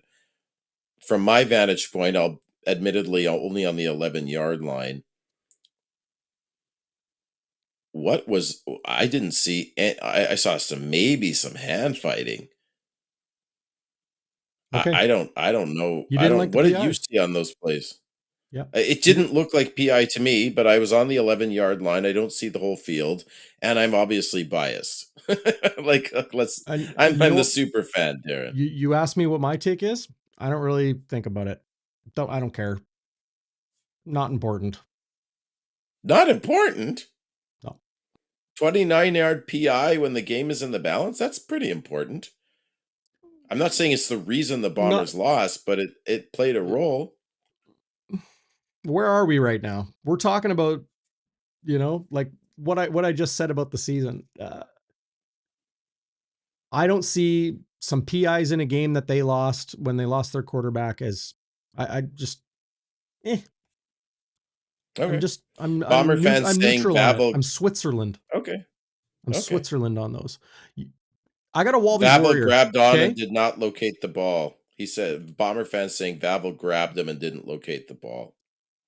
Yeah. But Cameron I Fay just is don't saying like one on home as the was host of garbage. this show. I'm trying to direct us away from that. I don't think it's something people want to talk about right now. Some PIs. Maybe I'm wrong. I'm a man of the people. I know what they want to talk about. I hear you, Schnitzy. I hear you. I got a wall. I just want to let's rapid fire these things. I got a football game. Okay, I got to call. I got to be fine. in Safe Patel in tomorrow morning, and I still got to prepare for the Rifles game. My Walby's Warrior tonight got his first career interception.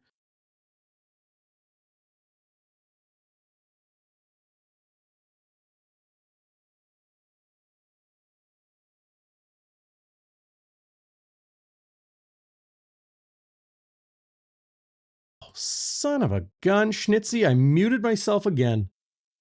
I think I muted both of us. Reda Cramdy is my Walby's Warrior. The way he steps up in the hole here, he is a smaller dude. Stops Thor with his own hammer. Great job by Reda Cramdy there. I don't know if he stopped him with his own hammer. That would be all time. Try not to be literal. Pretty big hammer. Trying not to be literal here. Holy moly, getting me in trouble. Here's Reda Cramdy's interception, the first of his career. Reda was very good after missing the Labor Day Classic due to injury, came back in the Banjo Bowl. Great pick there, climbing the ladder, getting up on Robustelli and Tommy Neild. I think Robustelli was the intended target. Neild was right there afterwards. Reda Cramdy, my Walby's Warrior. That's a good one. I would give it to Cramdy as well, but just for the sake of variety, I will give my Walby's Warrior to Brady Oliveira. He only had 5 carries last week in the Labor Day Classic. Today he got 20 carries for 83 yards, 4.2 yard average. He had a 14 yarder. I'm glad they used him more. His average It's not was subpar. It's not great, Darren, but at least he was utilized. He was going up against the best rush defense in the CFL. And, he did churn out some yards and he kept battling. Mm-hmm. And no doubt that was encouraging to me that he's a real one. There was that article that stipulated that Oliveira had a very frank discussion with Jason Hogan. And 𝘎𝙤𝙧𝙪's here. Nice to see you today, 𝘎𝙤𝙧, after the game. Brady is a real one, man. I'm with you there. Brady is a real one. He was a warrior to me tonight, right? Like he kept fighting till the end, man. He kept churning out yards or just kept battling. So he's my warrior. Love it. Let's get into our, you know what it is. Happy honker tonight. 12th straight sellout. Banjo Bowl. Little pepper green, just a little pesto. Just a little pesto in that sea of blue at the Madhouse on Matheson. 12 straight sellouts. Awesome atmosphere. That is tons of alumni there too. I know Walby was there with a handful of dudes. Blue Bombers alumni signing autographs, the whole works. The drum line, my good friend Jeremy Ettinger, who was on the Bonfire bus or the Schnitzbaum bus in the 1930 crew. Part of that drum line brought a great atmosphere. I don't think anybody can do it as well as Winnipeg. All hail the Madhouse on Matheson. That's my happy honker today. Who you got? I have a great happy honker, man. And as soon as it happened, I yelled out to the people in my section, 128, Ezzy and all my buddies, Logan, David, Steve. I was like, this is my happy honker. So it was the fourth quarter. Winnipeg was 2nd and 9 on their own 41, 12:31 left. And Baldonado goes offside. And usually what happens when the other team goes offside is the offense just sort of casually stands there, lets the ref pick up the ball and place it 5 yards ahead. Mm-hmm. But instead, Chris Streffler takes it upon himself to pick up the ball, walk 5 yards ahead, and he places the ball down with authority. And I just thought that was so funny. He just took the ball literally into his own hands, Darren, and said, yeah, that's offside on them. And here we go. Now we're 2nd and 4.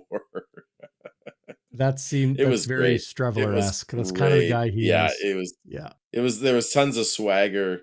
He had a horrible game. Let's call a spade, but that was a lighthearted moment. The very definition of a happy honker moment for me, Darren. Yeah. In Prickfetti we trust. Nice. Interesting handle there. Good Watching handle. live on YouTube. What's going on, Prickfetti? I have Grey Cup tickets, says row 1, and follows that up with, I refuse to believe Winnipeg won't be there. There is a path. There is a path through the East. There is a path with 2 road playoff games in the West. Oof. But it'll take some doing. All I know is if they're going to, they need QB1. They need them. Am I forgetting anything? Wide or to are we the ready right. for game balls? Wide to the right. Yeah. Us was wide to the right. Go for it. You got one? Well, it was going to be that. It was going to be that 2nd and 5, the biggest offensive play in the game, where they threw to Dylan Mitchell. Because I was like, Dylan Mitchell had 1 catch for 6 yards up until that point. I think earlier I said he didn't have any catches. He did. However, thinking back, Darren, just hearing what you said, that he was open. You're right. He was open. So I'll give you credit for that, buddy. That's why I love doing the show with you. I don't want credit for it. I just think in football, you can't just say, well, they shouldn't throw to this guy on a big play. No, you run your offense. You got 5 receivers, 4 receivers, 2 whatever you got. You go to the open guy. I don't care who it is. So Otherwise, that was going Kevin to be my wide Schnitzer to the right. wouldn't have huge games when he does. Yeah. My wide to the right was the second Collaros interception. I thought that really killed all the momentum the Bombers had. I even noticed after that second interception that the crowd kind of got out of it. I have to say this, and this That was isn't the going to be a first one we just popular saw, by the thing. way, for those out there. Yeah. Yeah. And Oh, and I don't know thanks if for you the have the super chat, second one. Brayson. Just want to mention that right off the hop. Hey guys, tough game, but just wanted to say thanks for the show, and I look forward to it every week. My guy, appreciate you, Bryson. Thank you, Brayson.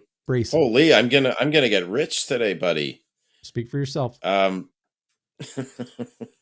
So that second Collaros interception, it looked like he threw it behind Ontario Wilson, who had an incredible game, but that interception really killed the Bombers, and it was disappointing because Zach had such a good game last week. But our buddy Hodge, a friend of the show, pointed out in his post-game article that he thinks Zach wasn't expecting Marcus Sayles to be that far back. Maybe he bailed out on the play. Tough. This one here, and the Bombers really couldn't recover. Yeah, here it is. Yeah, DeMarcus Fields. Oh, sorry, it's Fields. Oh, maybe I'm talking. Anyway, maybe I'm talking about the wrong interception. Were you talking the Marcus Sayles? That was the first. Yeah, the Marcus Sayles one. Yeah. You know what? I don't mind that aggressiveness in the first half. Like, look, there's you never want to see a pick, and yeah, it led to a field goal, but 2 field goals permitted in the first half. Not too bad. That one, yeah. To me, this one was a little bit rougher on the offense. Yeah. You mentioned, maybe they went to Ontario Wilson a little too much. I don't know. Yeah. I don't. Well, I'm never really going to say that, but I think that was the third ball they'd thrown over the middle to him. Yeah. Yeah, it was just I think that one led to a touchdown. That led to touchdown, the touchdown and the no good convert. Yeah. 5 plays, 27 yards. So like he returned that, I think, to the 27-yard line. So this pass looked like it was a little behind on Ontario Wilson. Maybe if Zach's more accurate there, it's not. I'm with Tracy on this. Wasn't a terrible throw, but Saskatchewan's defense is too good for plays like that. Well, yeah, you have to be on point. You can't miss a guy like that. So, hey, if you're looking for optimism, if we get into our game balls, Darrin, and I'll give my one game ball today to. Actually, I have two. I'll give my one game ball to Ontario Wilson. If this is a guy who had a few days of practice. It's a new offense because last year Buck Pierce was the offensive coordinator. Now it's Jason Hogan. He catches 5 of 9 targets for 89 yards and a touchdown. 2 second down conversions, 25 yards a yak. He had that 29-yard touchdown. I thought Ontario Wilson looked really good, especially for a guy that hadn't even been on the roster for a week. And you see this a lot in the CFL, Darrin. I'll be interested to hear what you think.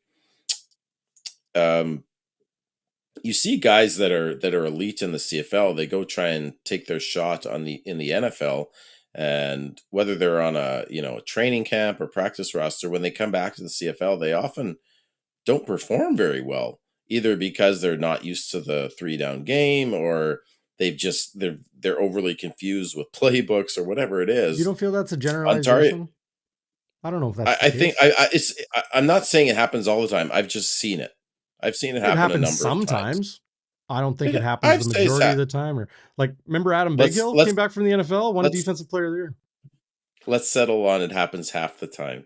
It happens sometimes. Guess what? It also Ontario Wilson was a bright spot in this game.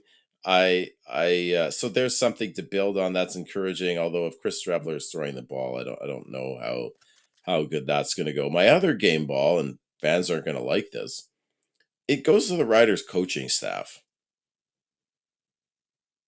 Like, if you look at last week in the Labor Day Classic, 3rd and 6, deep in Bombers territory, they do that quick punt, that quick kick by Trevor Harris. That was brilliant. It completely caught the Bombers off guard. Sounds and it like ended you were up being the listening difference. to Game Day Winnipeg with me and Chris Walby.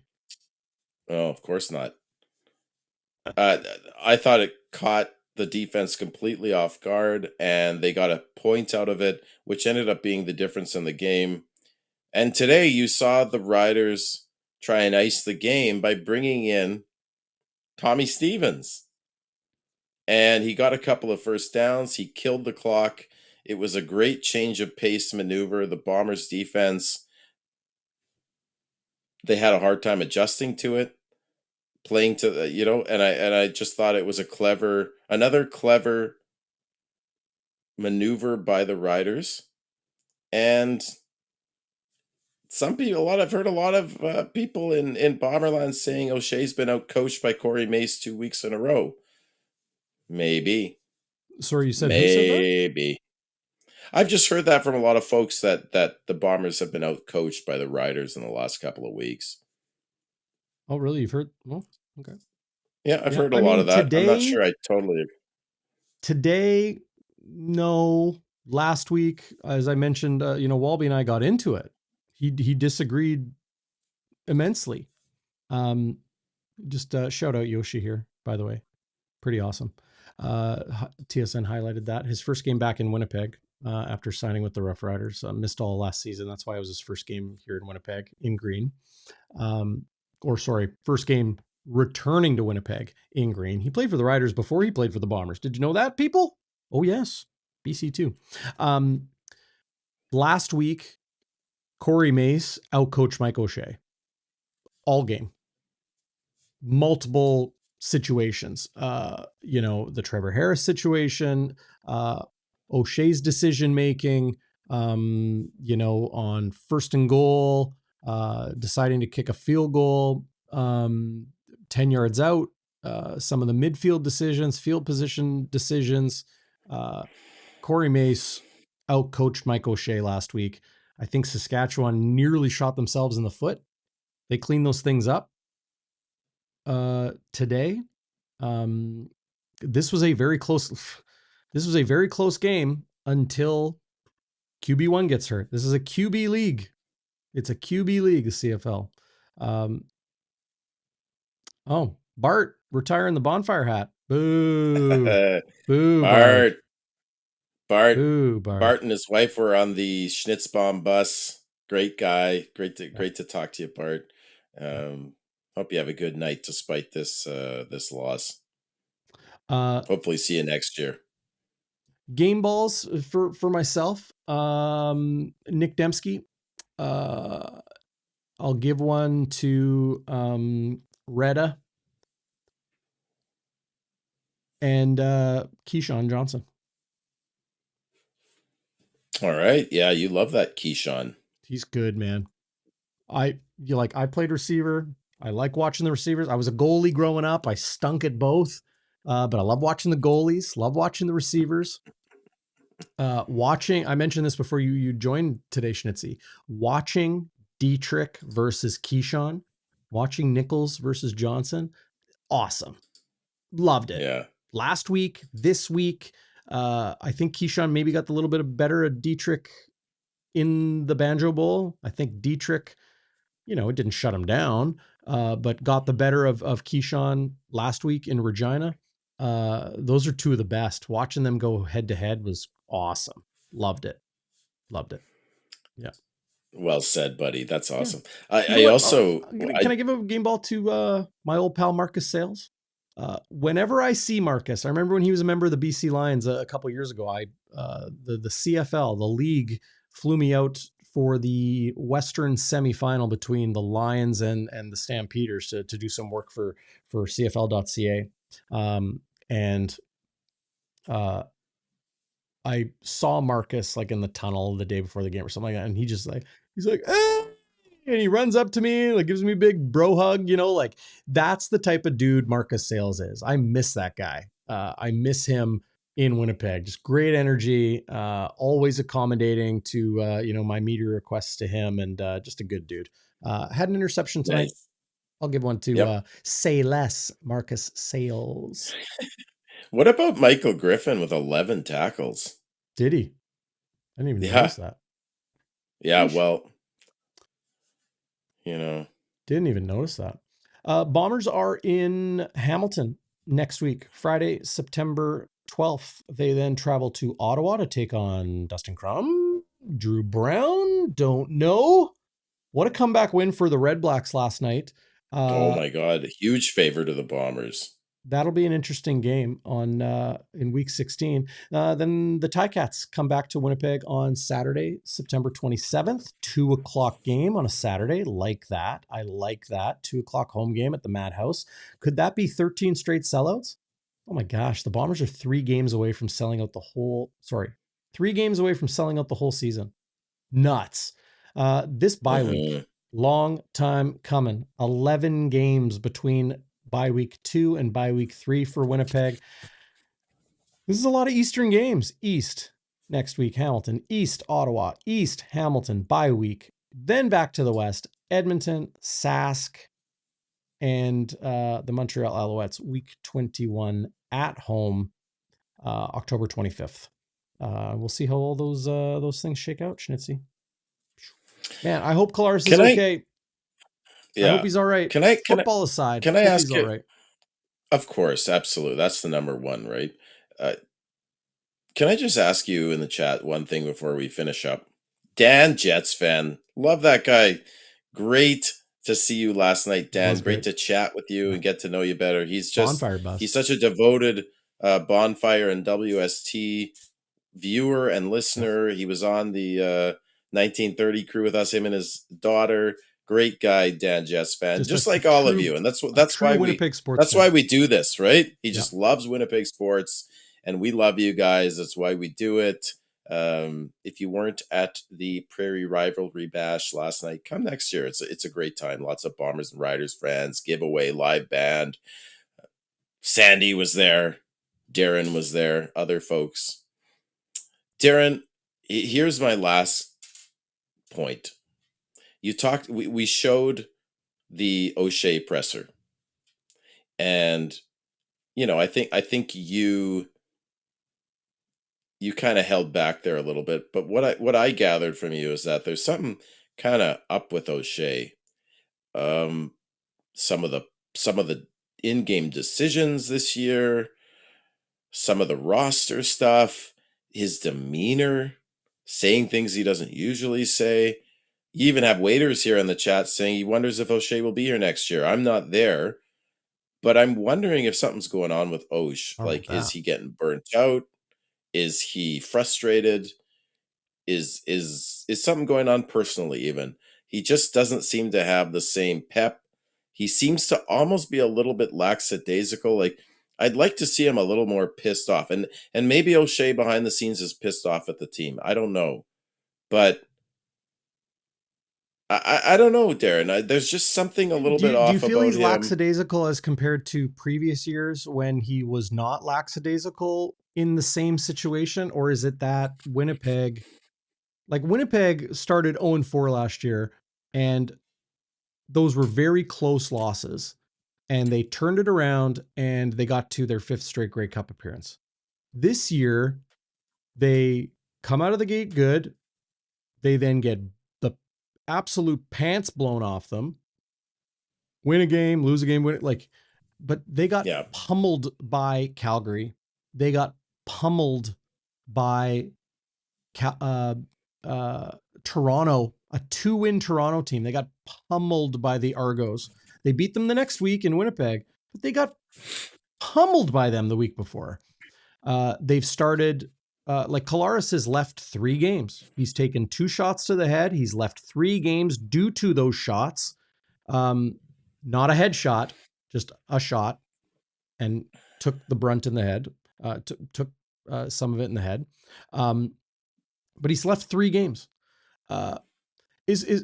In my opinion, I don't think this is Mike 𝘎𝙤 lackadaisical or different versus last year or years gone by, I see Mike O'Shea reflective of 2025, and that is a bit of a shit show. Not of his doing. I just mean things have gone pretty frickin' poorly in 2025. Yeah. And again, the reason I'm kind of glossing over PIs and play calling and this or that or the other is because Zach Collaros could be done for the year. Could be. He could be done for the year. He's left 3 games now due to head injuries. Okay. I think, and the team is 500. They're 6-6. They're 6-6, and they just lost another season series against the other team ahead of them in the West Division standings. Right? So there's problems. There's problems. Big ones. And it's not the OC, and it's not this DB's in over this other defensive back. There's bigger problems at play here. And it's a big year. There's a lot of pressure for the entire Blue Bombers organization. Believe that. A lot of pressure when you're hosting the Grey Cup game.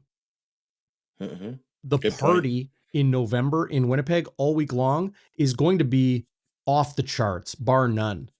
Okay? The whole country is going to converge on our city. And it's going to be a great time. The organizers, the festival committee, everything. Like I'm telling you, Wade Miller is going to do an amazing job. There's one thing Wade is going to be on the ball with, it's running a great Grey Cup. But the pressure from a football perspective is immense because Winnipeg is not amongst the best 3 or 4 teams in the CFL right now. Like maybe they're the 4th best team. Maybe. Yeah, maybe.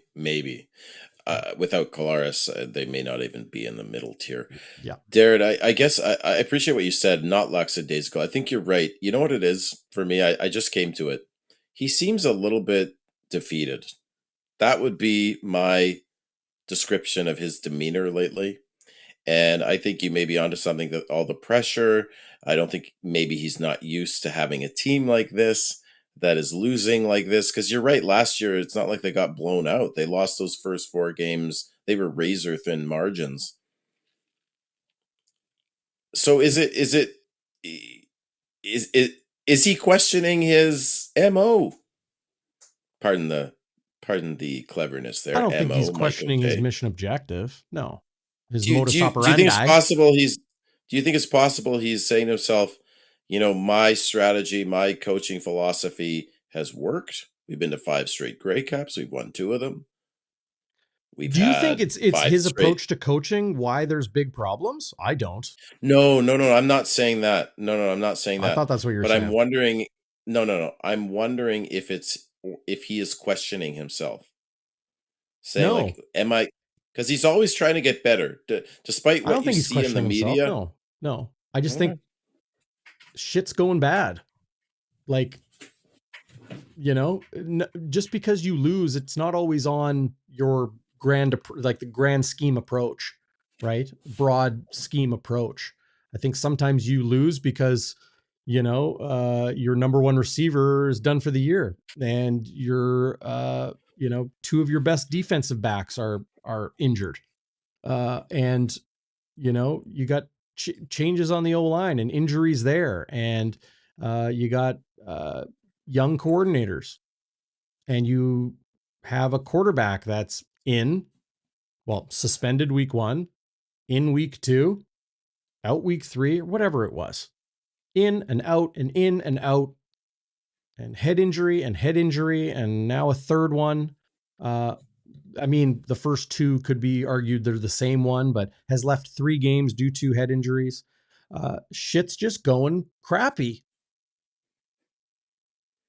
I don't think it's doubting himself or doubting his MO or his approach. I don't think it's any of that. I think it's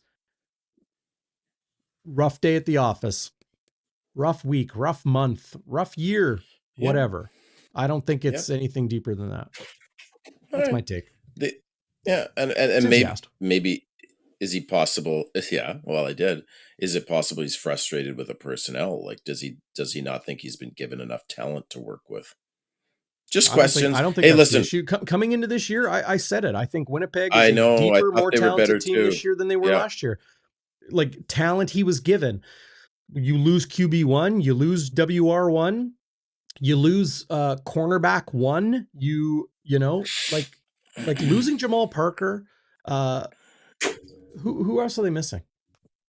I can't even remember right now. Terrell Bonds. Yeah, they're missing their top 2 corners. 3 starters, right? They're missing their number 1 receiver. They are missing their starting right tackle. They are missing right now their punt returner. They're missing one of their special teams captains, and Nick Hallett. Again, and just to be clear for people, in case somebody clicks this or joins, thanks, Waiters. I'm not Stearns too. Stearns, yeah. I am not making excuses here. I'm simply saying I don't think Michael. I'm responding to your question. Where he wasn't given enough talent. This is football. Shit happens. Shitty things are happening. Guys are getting injured. You're losing games. You're losing close games. You're getting blown out by teams. You're young. I don't think it's doubting himself or doubting his MO or doubting the talent he was given. This team is good enough to win. They're just shit's going really poorly right now. You can be very talented at something and lose. Yeah. Other team gets paid. What would you, and feel free, we can talk about this next show, Darren. I know you got to go.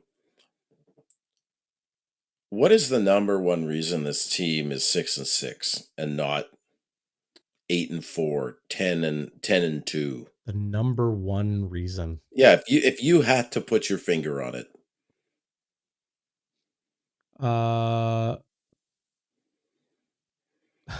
Zach Collaros. Yeah. Right. Let me just clarify here. I'm going to go to his page. Here, I'll pull it up on the screen. What do we got? So here's Zach Collaros. Don't mind my tabs there, folks. Ooh, let's see your tabs, Darren. Oh, it's all work tabs. Look, I got Silverites Restaurant, Collaros, so injury report. So boring. Nothing. What do you call it? What am I trying to say? Nothing spicy. Incriminating. Nothing racy. Nothing spicy. Yeah. Not going to get any calls or texts. So let's go into his game log. Okay. This season. So misses week 1. They have a bye week 2. He plays week 3, week 4, week 5. They had a bye week 6.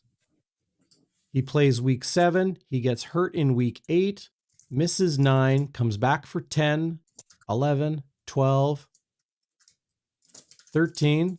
This is his best game of the year. Threw for 326 in the Labor Day game. They lost. Has his best game of the year. They lost. And then leaves a third game here in week 14. I think it's almost, it's too simplistic to say there is one reason. What is the biggest reason? That's a hard and there's not one. Answer. Just, but I know I'm putting you on the spot. To entertain that idea, it's the Collaros is out, Collaros is in, Collaros is out, Collaros is in. That's been the biggest challenge. Yeah. Yep. What do you guys think out in the live chat? Let me know. Live chat was lit tonight. Like, we've got 1,600 comments. Wow. Over 700 people watching live. Over 100 people have given the thumbs up. One person gave the thumbs down. That's cool. I'm good with the thumbs down because it was for you, Schnitzy. You bastardo. You son of a gun. You son of a biscuit. You know why we really lost? The man that named the Banjo Bowl. Oh, geez. There's my happy honker. Gotta give it to Troy Westwood, man who named the game. 21st Annual Banjo Bowl. You know why we really lost, Darren? It's because I wore this white away jersey, this Gabe Wallace jersey fault. I won. I told you last night. It's my fault, folks. I'm never wearing it again. I told you that last night. You told me to wear it. I told you. You told me to wear it today. What the hell, buddy? Yeah. What the hell? Prick Fetty says he's going to find thumbs down guy. That's what a good prick does. Goes and finds that jerk. Yeah. Waiters wants is you to saying, burn it. Burn the jersey. Yeah. Waiters, I'm sorry I didn't do the Twitter Spaces last week. Sometimes, but I appreciate. I will give you a shout out though, Waiters. Check out Waiters27 on YouTube, his YouTube channel. He will get the Bombers game out without commercials in a few days, as well as all the other games. So give him a sub, give him a thumbs up, give him a comment. Yeoman's work for us Bombers fans and CFL fans. Great guy. Mm-hmm. Yeah. Take him out with your hammer, 𝘎𝙥𝙤𝙧𝙩𝙨, Bruce says. Whoa. Thor's hammer? Are we talking about Jeff K? The hammer. Hammy. This is the wrong address. It's 854 Hazeldale. Yeah. Because you helped me there remember there last might night, actually Schnitzy. be an 805 Hazeldale. Yeah. 854. I'm looking it up right now. It would be on the other side of the street. Here. It would be on there the other is side an of the street. 805 Hazeldale. There is an there 805 Hazeldale. Yeah. 854. Do you want to know something cool, Darren, just on the way out here? Oh, it's saying there's an 845 Hazeldale too. I remember No, 854. I could never remember 854 for our bonfire after party, 854 Hazeldale. And last night I told you, Schnitzy, how was I going to remember 854 Hazeldale? I always remember Hazeldale, couldn't remember the 854. Well, it's the big three, right? 8, Collaros, 5, Jefferson, 4, Big Hill, 854 Hazeldale. There you go, buddy. Yeah, now nobody will forget. It's the big three. According to Google Maps, there is an 854 Hazeldale. They're probably going to sue us. No, there isn't. This is showing 585 Hazeldale. What a bunch of garbage. Hey, what do you think about the Bombers getting rid of the blue pants? I'm tired of it. I think that needs to happen now because they look like freaking blueberries. Like, give me I hate those blue pants. I hate them. I want the gold pants with the blue stripe. The gold pants don't match the gold helmet. And then you get the gold pants wet, and then it's a third tone of gold. That's the issue. I'm telling you, legit, that's the reason. Yeah. I don't like the blue pants. I mean, maybe when they wear the third jerseys, but yeah, I like the gold pants, buddy. I'm a traditionalist. I think they look like giant blueberries. There's nothing menacing about a blueberry. Okay? Nothing. I don't know what I sat with Tyrone Jones's son today. Very cool. That was very cool. Wow. The late great Tyrone Jones, Winnipeg's all-time leading sack leader, 98 sacks. Went into the Ring of Honor something tonight. Like that. Yeah. Kind of a neat story.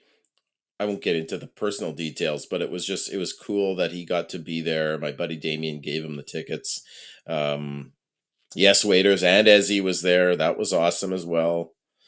And Tyrone Jones' son. So that was very cool. He got to see his dad inducted into the Ring of Honor. So cool. Bomber fan. I was shaking my head at this. Oof. Those gold 2000s jersey. Are you with kidding the blue me, pants, dude? the navy blue pants, the Milt Stegall. Are you kidding me? Anyway, shout out to all you fire starters. I know we lost today, but Frosty, Robert Campbell, Jeffrey Townend, even Friesen, Mandy Moore fan, in Prick Fetty, we trust, Peter D. Isha Boy, Waiters. James in the Love Peg. You guys. Bart, Tracy. Omen. Yeah. Bart. Dan, Jets fan. Yeah. David Fiebelk. I'm not sure if I'm saying that right. And you know what? Andrea, OG, Kohutch. Our super chatters tonight, big shout out. Brayson Zurban. Yeah. Ryan Friesen, yeah, even you, Friesen, and Hart Singer. Big ups to you guys. Thank you. Schnitzy, you and I are going to do this next week after the Bombers game in Hamilton. In The Hamilton. Hammer. So that'll be Friday The night. Hammer. In the Hammer. Chris Walby and I will get Game Day Winnipeg, our pregame show, as always, the day before the game. So we'll go Thursday around 3:10, 3:15. I think we're going to do it in person. Ooh, that'll be fun. Yes. But then, of course, you'll join me, as you always do. Game Day After Dark, your live postgame show here on Bonfire Sports. And you know, as for sure, as assured people are of Bonfire pregame, Bonfire postgame, they are also absolutely assured that we will get your famous sign-off, Schnitzy. Yes, sir. Well, even though the Bombers are 6-6, without Zach Collaros, they're not even in the mix.